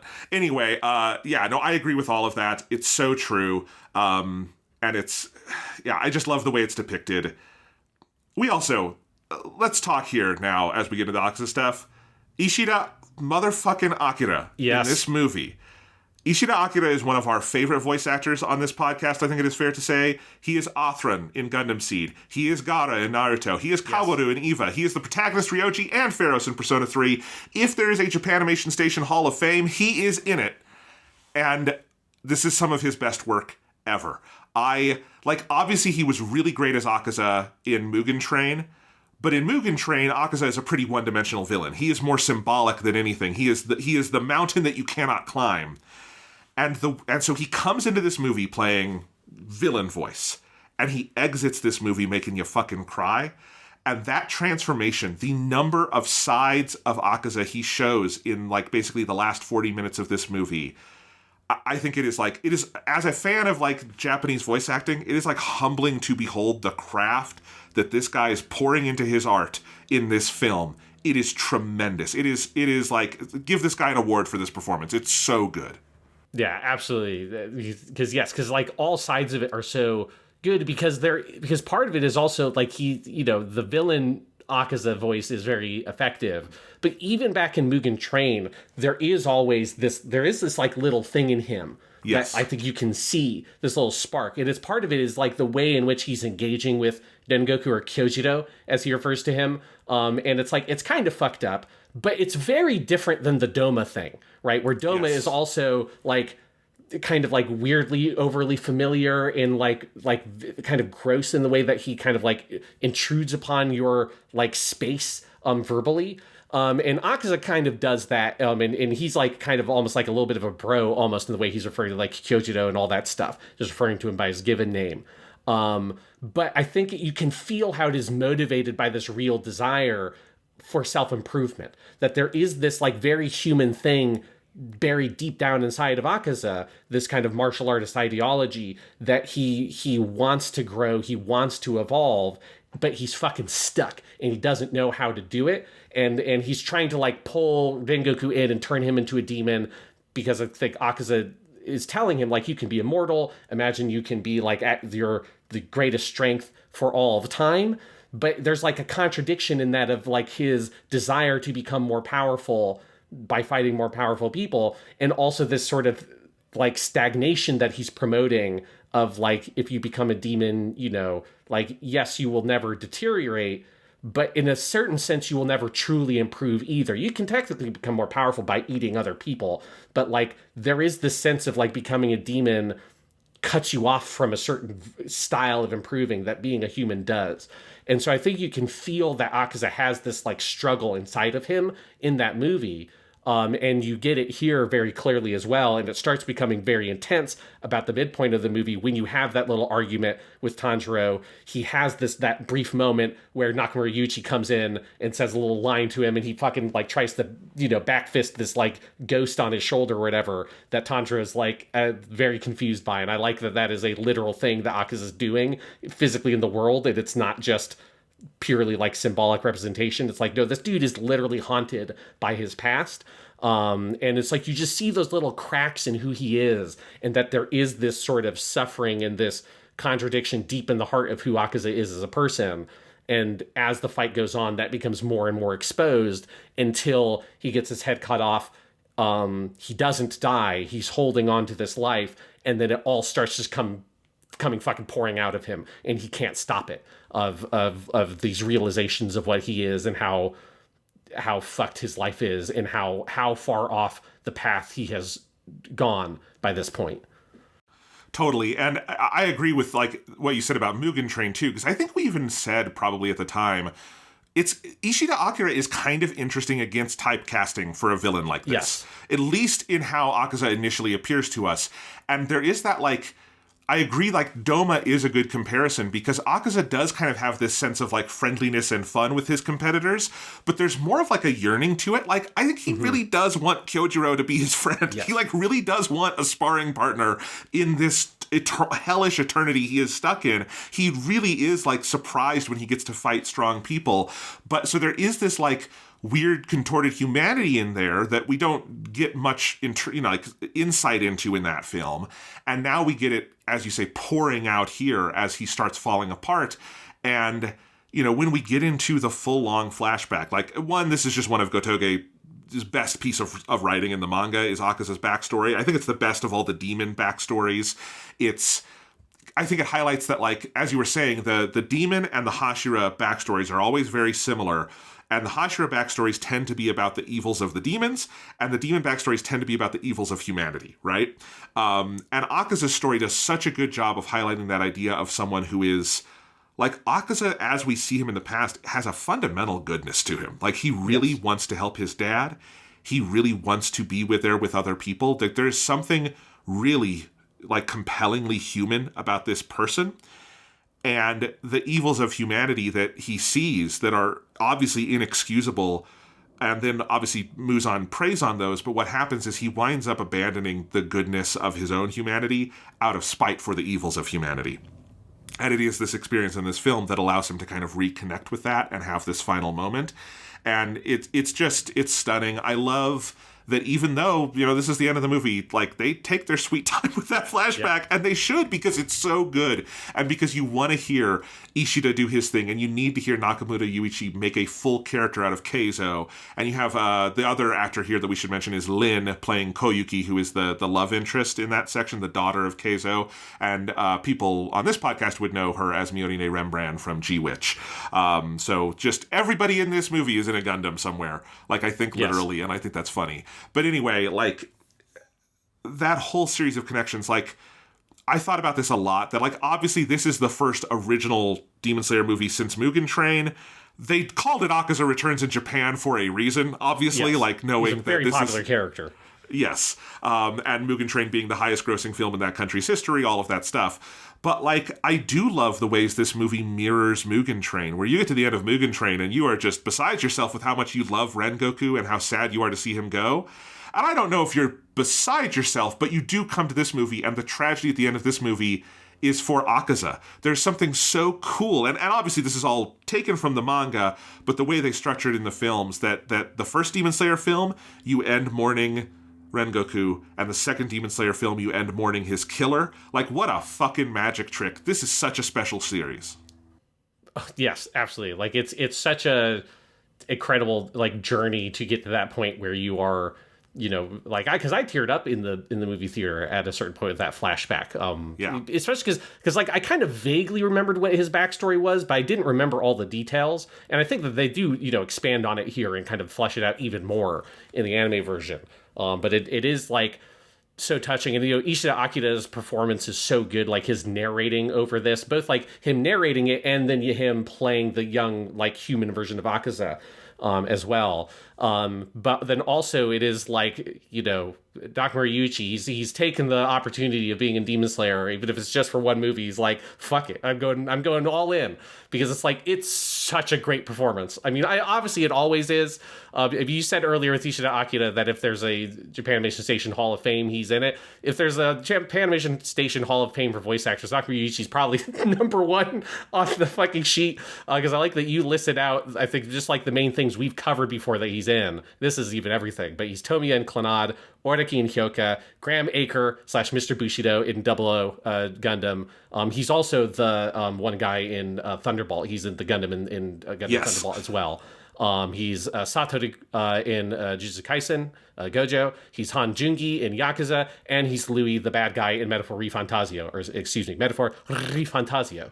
And it's just that is like, a non-exhaustive list. If there is the Japanimation Station Voice Actor Hall of Fame, I think Nakamura Yuichi's face is just like the door that you walk through to get into it, because he is just inescapable in the things we like to talk about, and him showing up in Kimetsu is like the final piece in that puzzle somehow.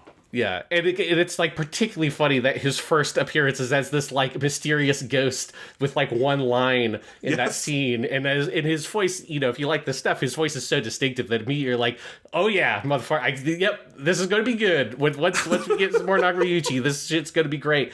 But the way he plays that character is so compelling. Like, there's that one moment after he brings little kid Akaza back to his dojo, and he just like casually is like, hey, you know, I want you to take care of my daughter because, you know, my wife walked into the lake and drowned herself the other day. And he just says it with like that same smile that the character has and this kind of jovial disposition. And it's just like, and like I could feel the energy of the movie theater as everybody processed that line, especially, yes, you know, me too. You know, they're reading the subtitles, and you're like, "What? Huh?" Because you're like trying to put together, like, "Oh, shit." You're kind of like realize what this guy is, and how, you know, even these, you know, that this is the way in which he's like Tanjiro, right? Of why Akaza sees Tanjiro and remembers this dude is the way in which he doesn't let these awful tragedies destroy him, right? Obviously, I think you assume it probably affects this dude in places that he's not showing. He's not, you know, going to show this to this little kid he's trying to help out, right? He's putting on that face in part to help Akaza lift himself up. And I think you can kind of read into the character that one of the reasons he adopts Akaza in this way is probably like in part to kind of heal this trauma he suffered. But you just get the sense that Keizo is not letting this trauma destroy his faith in humanity. He's not letting it sort of cause him to go down the wrong path. He's trying to use it to better himself as a person and to grow and become stronger in that kind of emotional, spiritual way. And that's the thing that makes him so powerful, right? He seems like completely unbeatable. And that's exactly what Tanjiro's like, and it's the thing that Akaza is not able to achieve. You know, and it's understandable. You know, I don't think you could blame Akaza for going off the deep end after all the shit that has happened in his life. But you see this example of that there are people who don't, that there is still a choice, that, right? Like, even when these awful things happen, you can be compassionate for people who go down the wrong path because of that. But there should be an understanding that that's not an inevitability, that there was still a choice of like, how do you deal with these terrible things that have happened? And you can't just use them as an excuse to do terrible things in the world as well. And the way in which Nakamura Yuichi embodies all that stuff in a character that's introduced in kind of like we leave off in this movie, it's just like a real tour de force performance that is really fucking phenomenal. Yeah, I mean, in retrospect, you had to have someone of that like talent level to pull this off, I think, because you have to get the sense that Keizo, like, he could be one of the Hashira. He could be one of the greatest people in this world, and his life was cut short by this horrendous act of cowardice. Like, they really have to sell you on the idea that, like, while yes, Akaza could have made another choice, you don't blame him for a second for the choices he makes, because like you just feel it, that like, of course this would break someone who had become that fragile over time. And I love the way they bring Muzan into that scene. Also, that is the first time you see Muzan in this movie. That like Muzan is this very phantasmal presence that they are trying to get to, but he's not physically on screen until the flashback where he comes to get Akaza, and what he says is, I heard about a demon attack here and I didn't send anyone. And the whole idea that what Akaza, the human version, Hakuji is his name, has done to the people who killed, and many other people who didn't, who killed his newfound family, Keizo and Koyuki, was demonic. That like he was twisted by humanity into something demonic, and here's Muzan to prey on it, right? Because that's who he is. That is also just a great way this movie is structured, that is where Muzan comes in, and it's such a potent reminder of the ultimate evil they are fighting, right? Yeah. It's fucking Satan is here to lead people astray, you know? Yeah. Right. It's so good. But that whole flashback scene also, there's something about it that I think in its form as filmmaking is so compelling. It basically proceeds linearly, but there's still this feeling that it's kind of kaleidoscopic, that it is like memories that are pouring out. The way that like we jump from one time period to the next feels so like sensual in the way that it is these things being remembered. It is synapses firing in his brain. And I think the standout scene here is when you have Akaza and Koyuki walking along. It's when she basically proposes to him, and they're walking along the river, and you have these lights going off because you know there are fireworks, but you're not seeing them. You're seeing the light that is shining on the characters, and then eventually you get that full shot of them framed by the fireworks. That scene feels like someone from KyoAni came over and guest directed that sequence, because it is so pulled right out of like A Silent Voice and some of their other stuff, because KyoAni loves their fireworks scenes, but it is such a like beautiful sensual sequence in that way of it feels like the memory is what it felt like to be there, not just what happened. And like, I think this whole flashback sequence is so attuned to that Akaza is not just literally remembering the things that happened to him, he's remembering how it felt to live those things. And that is the magic of filmmaking right there, you know?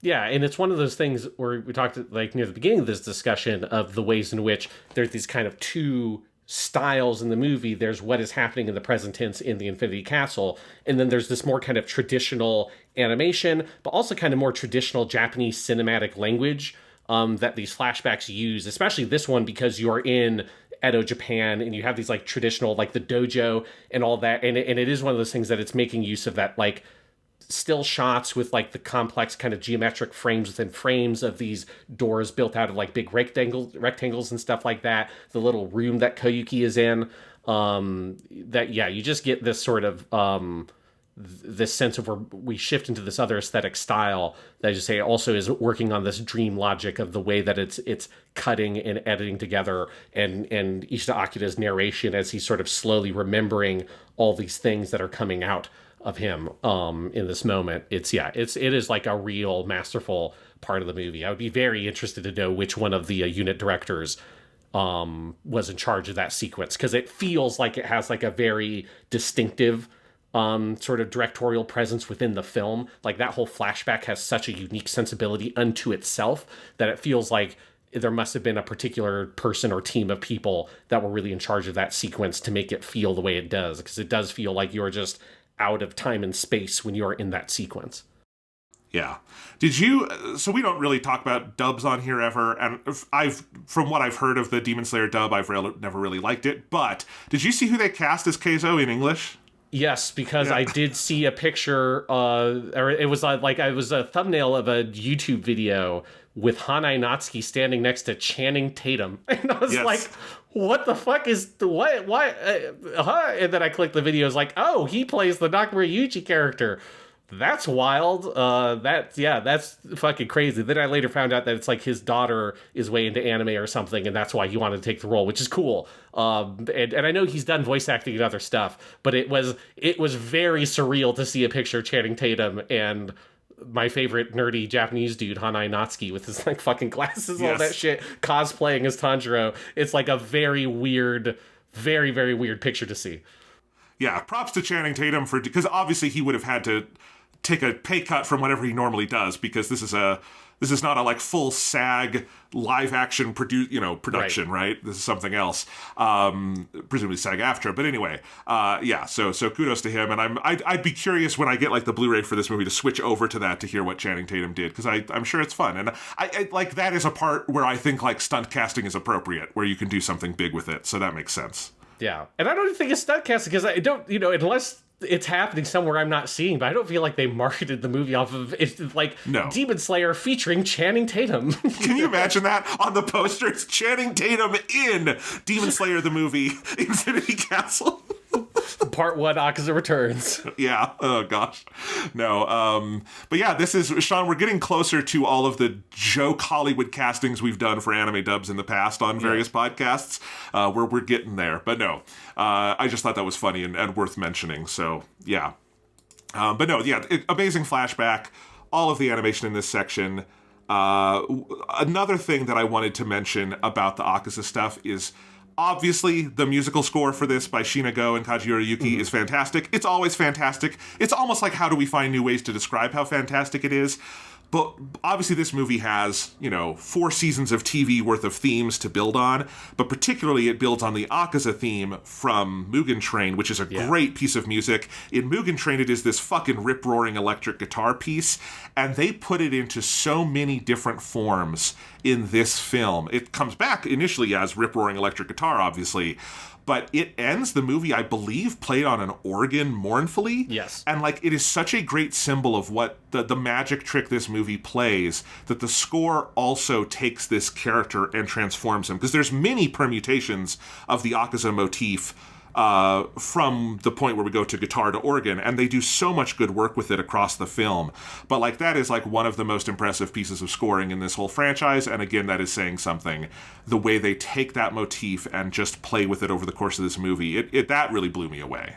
Yeah, I like that you shouted that out, because it's also something I noticed, because there is a moment in the kind of the middle part of the fight. I think it's around the time Akaza's starting to deal with these kind of hallucinations or ghosts that he's seeing, where you get a little bit of an organ in the action version of his theme that I heard is that a fucking organ? And it's just kind of mixed in there. It's not super prominent. But then yes, near the end of all that stuff, when you get to the flashback and all that, you do get a version that's a sad, mournful version of it that has just a full church organ. I'm that's cool. They kind of seed that instrumentation shift in the action a little bit. It's very good.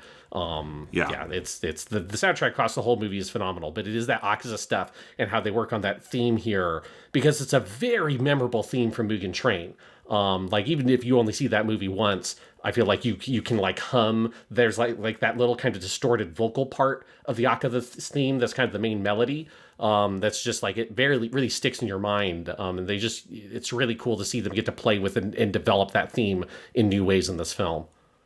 Yeah, absolutely. It's, again, just every component part of this movie is operating at such a high bar. Yeah. And, you do get to the end of this, you get to the resolution of Akaza's story. You have Tanjiro and Giyu slump over in exhaustion.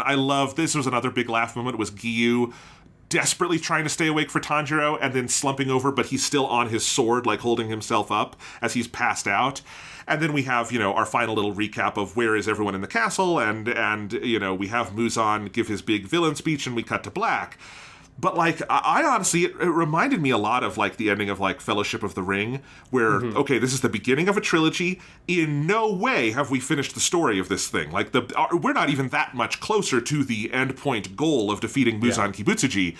And yet, this movie, it feels yes, I want to get up and walk out of the theater because this was such a good story I just watched that I want to process it, and it felt like a full movie unto itself. And in the same way, I think every time I go back to Fellowship, I'm by God, this movie is kind of a fucking miracle that it feels this complete when it is in fact not complete. I got a very similar feeling out of this. Yeah, I'm totally with you. That there's a sense of finality to it. There's just such a profound sense of payoff to all of it. And some of it is also just I think it works so well having the first movie be focused on Akaza because you already have an attachment to the character. But there's just a lot of these little moments of payoff at the end from things set up in Mugen Train, that this is all obviously paying dividends from really smart stuff Gotoge did in the manga. But there's this beautiful dark irony in the narrative of Akaza at the end of the movie trying to rip himself apart because he doesn't want to regenerate anymore, when the whole thing this character was introduced with is him being Kyojiro, become a demon, because then you will never die, you'll never wither away, right? And he's a guy who his arm starts regenerating as you're cutting it off. It is how fucking invincible this dude is. And having the movie end with him desperately trying to kill himself and literally rip himself to pieces because he's it's fucking enough. He's trying to will himself not to regenerate anymore. And there's just such a powerful sense of payoff and catharsis to seeing this character arrive to this point that he has realized how wrong he has always been. That I think is one of the things that gives this movie that sense when you're leaving it, of that there's a completeness to it, even when, as you said, most of the shit's not done yet. Nobody's even gotten anywhere close to even seeing Muzan yet. So like the literal A plot of we got to kill Muzan has not really moved in any real way because we've only kind of killed some, people along the way to get to that part. But I think because of how much attachment you have to Akaza, how well designed as a antagonist he's been, and how fully complete that resolution feels at the end of the movie, as you have that beautiful moment of him slowly fading away as he's embracing the ghosts of Koyuki and Keizo, who have to go to heaven and he's going to go to hell. But he's like holding on to them in crumbles as Tanjiro watches him. It's a great panel from the manga that they just reproduce here beautifully. It gives you this sense of completion of the narrative, even when there's so much left to do. And it definitely has that kind of fellowship feeling of we have come to a place of sort of understanding, even in kind of thematic resolution, even when the larger narrative still looms very heavily on the horizon. Totally. Obviously, it is working for more people than just us. You want to talk about the insane box office records of this movie? Yes. So, okay, let's start with what it's done in Japan, because I would describe what this movie has done is very similar to Avatar 2, The Way of Water, where James Cameron's Avatar is the highest grossing movie of all time. When Avatar 2 finally came out, I think everyone expected it would do well. I don't think anyone expected it would quite repeat the success of Avatar 1. And then Avatar The Way of Water just completely repeated the success of Avatar 1, and it basically broke the same records. It broke them in a similar time frame. It ended its run with a little bit less money than Avatar 1, but still as like near the very top of the charts. And I think Infinity Castle has done the same thing with Mugen Train. It broke all of the same records Mugen Train did, so opening weekend, opening day, second week, all of those sorts of things in Japan. Its current revenue just within Japan domestically is 31.43 billion yen. Mugen Train, which has the overall record, is 40.75 billion yen. And the number 2 movie is still Spirited Away at 31.68. Infinity Castle is going to surpass that. That's not that much, and it's still playing in Japanese theaters. So it's going to become number 2. It probably won't hit that ultimate Mugen Train record, which is just way out there. But like the fact that it's going to be a relatively close number 2, I think has like belied all expectations, especially because like this is the beginning of a trilogy. I didn't see it being, I don't know, did you, Sean, think it would be repeating the success this wildly? Yeah, I mean, I thought obviously that it would do well, but yeah, I do think there's like, it felt like, that Kimetsu Yaiba has been around for a while at this point. There's also the question of like, how much does that fervor for the franchise is it able to maintain across all these years? Post Mugen Train. Mugen Train also had this kind of like unique positioning around like the pandemic as well that like made it kind of hard to understand how did that affect the way that it performed to like, could it be replicated again? But yeah, I mean, I expected it would do well, but I did not expect it to like to basically do another Mugen Train. Yes. So that's where things are in Japan. Now, here in America for this weekend, as of, we are recording this Sunday morning, September 15th, or that's when I put these numbers together, estimates are for a $70 million 3-day opening in the U.S. after a $33 million Friday and a $21 million Saturday.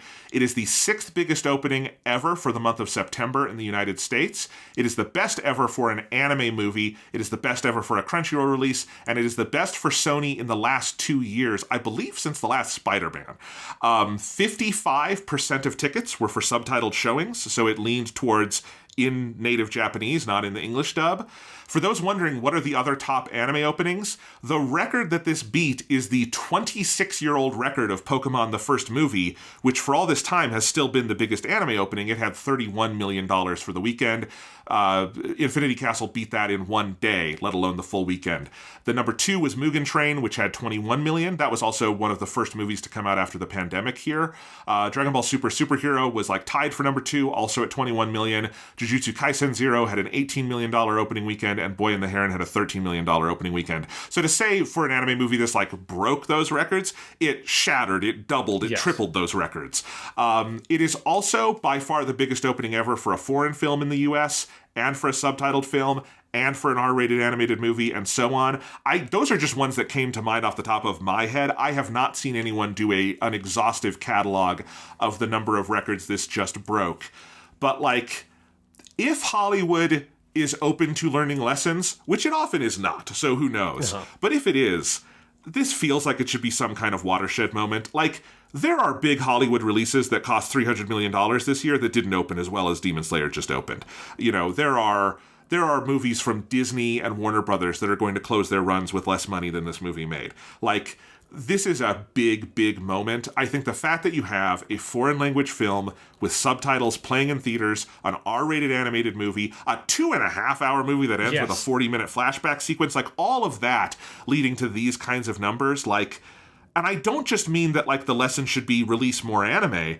To me, the takeaway that Hollywood should have is blockbusters are not the narrow thing you think they are. If this thing can be a huge blockbuster, like just and this has always been true, but like the picture Hollywood has in its head for what can do well as a wide theatrical release is just so much wider than anyone sitting in a C-suite understands, other than maybe the C-suite at Sony that like now very much understands this. Yeah, I mean, Sony has obviously in the past several years, along with other companies, but Sony has been like really at the front of this, investing super heavily into anime, right? And so they bought Funimation, they bought Crunchyroll.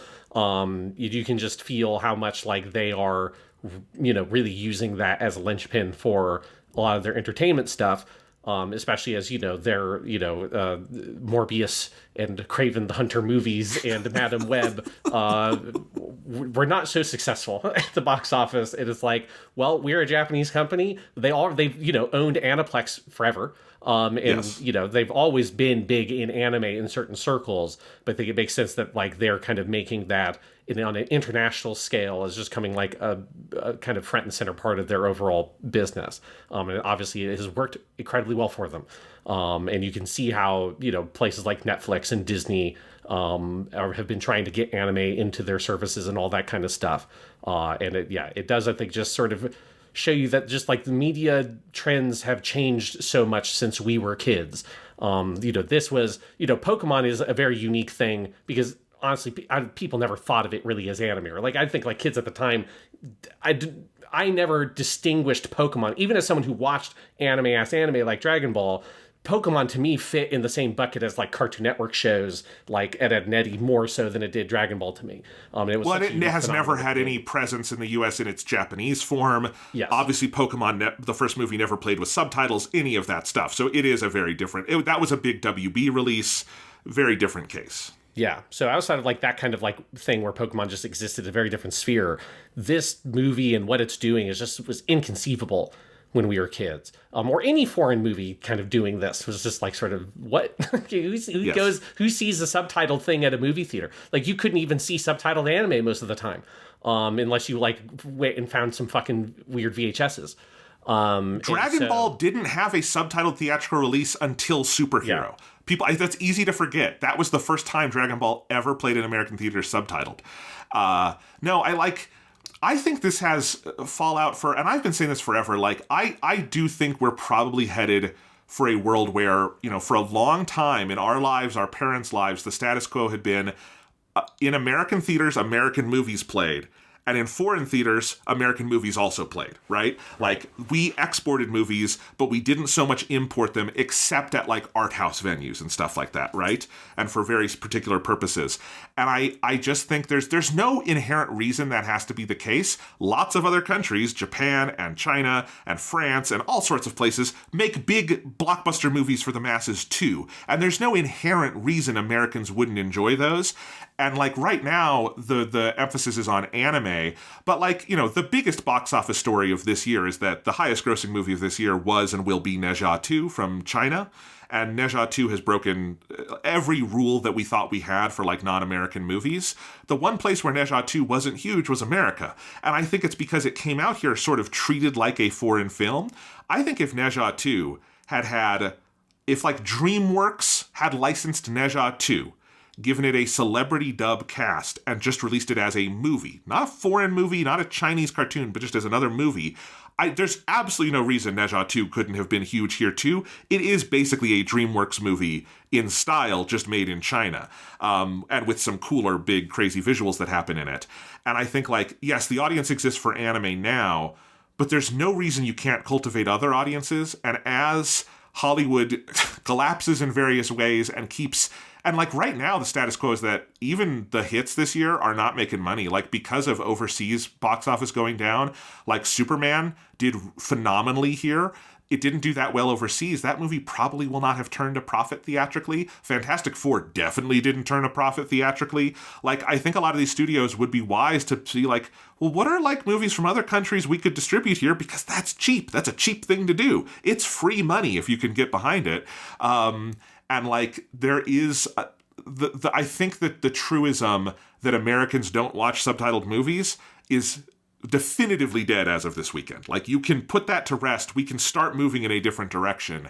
And there's a different future available for American moviegoers than I think was the status quo conventional wisdom, for most of our lives. Yeah, because it's like, we have like a couple generations at this point that have grown up, whether it's anime, but also other stuff, and other foreign media. And, like obviously Squid Game was one of the biggest shows on Netflix. You have, Godzilla -1 was fucking huge, and won all these awards and all this stuff. That there's a willingness amongst a now very large portion of the American population, because, we're old fuckers now, we're in our 30s. All, so many of the kids I teach, and I've been teaching for 6 years now. I've been a high school teacher for a while at this point, and every single year it's felt like more and more of these kids are into things like K-pop, are into anime, into foreign media in whatever forms it might take for their particular interests, but are interested in consuming that media in that language, are curious about that language, are curious about that culture, and have just like a bigger exposure to it because of the way that like internet and streaming services and the way you access music, all that stuff is so much more open now. And there are ways that on things like TikTok, they can become viral and kids can become exposed to it.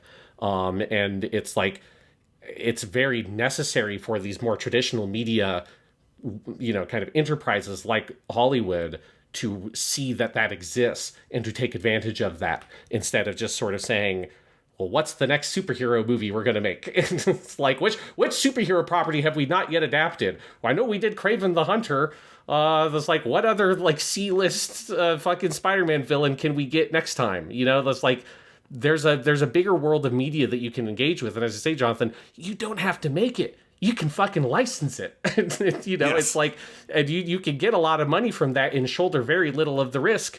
And it's, Sony feels like it gets that, partially because Sony is a foreign company. So it's like, I think it already has a foot in that world.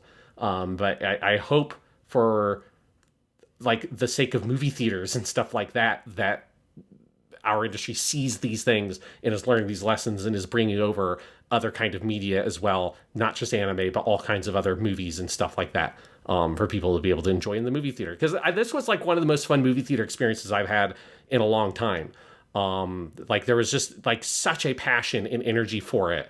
Like it might be the most fun I had in movie theater since Mugen Train. Like, and I've seen had other very fun movies I've seen in theaters, like stuff like Kimi no Ito was not that long ago, but I was like one of like 10 people in that movie theater. But there's just such an energy to this showing. There's such a huge amount of enthusiasm that it kind of reminded me of why it can be fun to see things in movie theaters in a way that watching Superman and Fantastic Four, while I liked those movies, the movie-going experience was not all that exciting for those films. Like, there wasn't that kind of, like, buzz of energy in there, because it's like, oh, we like Superman, but there wasn't, like, an incredible passion for it like there was for Kimetsu. And obviously that's because the property itself is really popular, but I think that that's also true of lots of other stuff. Like, I have not seen this yet, but I know that K-pop Demon Hunter is hugely popular. A bunch of my kids are talking about it. And I know that if I had gone and seen that in the theater, that I would have had that kind of movie-going experience. I don't know if I'd like the movie or not, probably would. But, like, regardless, I know that there had been a lot of people in that movie theater super fucking excited about seeing that movie, because it's not just another standard mainstream whatever IP adaptation blockbuster Hollywood film that they have been rinsing and repeating since 2008. I did go to see K-pop Demon Hunters in its theater because its theatrical release because my brother's fiance really loved it on Netflix, and she loves the soundtrack. So they took me to see that, and I hadn't seen it yet because I don't have Netflix. And I really liked the movie. It was fun. But as you're saying, Sean, kind of the experience was the fun of it also. Like, there were all these, particularly like little kids, like elementary schoolers, who were just like literally dancing in the aisle to the music. And like, that's awesome. That's cool that those kids get to have that memory. And it's for an original property, not, you know, the Lilo and Stitch remake or fucking, you know, whatever they're on now. Right? Like, I felt good for those kids. Like, oh, thank God, you guys have something to love that's yours, that isn't from like my generation or my fucking grandpa's generation in the case of, you know, Snow White that is being shoved down your throat, you know. So like, this is cool. And yeah, I just think all of this points towards a very different future for this industry if Hollywood will kind of take the message, because, you know, Hollywood is in a downturn in a lot of ways. America's position in the world is in a downturn in a lot of ways. Oh, yeah. But I think certain things need to change, and obviously, you know, this is just a big event in box office history. And for October, I believe the only big studio release is Tron Ares, and I think that movie is going to bomb like both Tron and Tron Legacy did, because that's not a series that's ever been successful. Yes. And so maybe don't make a sequel to it starring Jared Leto, someone everybody hates. But one of the other big releases in October is the Chainsaw Man movie, and I'm guessing that's going to be big. I don't think it's going to be Kimetsu big, but like, it will almost certainly be the #1 movie of the weekend it comes out. And I think it's not inconceivable that we will have 2 consecutive months where the highest grossing movies in the US are anime films and sequel films to TV series. And like, I think when you have that and it becomes a trend, that's when people start to sit up and take notice, you know? Yes, but I think you're missing the true movie theater experience we're all waiting for in October, which is on October 20th, which is when Miss Kobayashi's Dragon Maid, The Lonely Dragon, or whatever the subtitles translated into English, will be in movie theaters, which is I have had on my calendar for a very long time at this point, because I know that obviously that is not going to have the kind of audience that Kimetsu no Yaiba did, but I'm going to fucking be there. And I should buy a fucking cosplay. I should try to dress up as Toru just to fucking represent. I can be the one person in the movie theater for that movie, because it's going to be fucking great. Okay, well, if you do that, send me a picture, because I want to see you in the Miss Kobayashi costume. But no, well, that's what we should say that, Sean. That's coming this month. And then how long is City the Animation going to be going for? Is that a one-core? Do we know? I think it's 13 episodes, I believe, and it's episode 11 aired today. Okay, so we might, near the end of September, have to do a double feature of KyoAni follow-up episodes talking about City the Animation and the Miss Kobayashi movie. So those will be, at some point this year, we'll do those. In the meantime, Sean and I are hard at work on the next season of Japanimation Station. It's been slow going, mainly because of life stuff that's happened, but we are working on it. The episodes that we've done so far are good. We're excited for you to hear them. I do think Tomino-thon is probably at this point facing a delay into 2026, just so people know, because we want to make sure we have enough of it done before we start airing them, so there won't be big delays. But we are working on it, and we're having fun, and we've got some weird-ass shows that you guys are going to hear about. Oh, yes. We have some weird-ass shows that people will be able to hear about.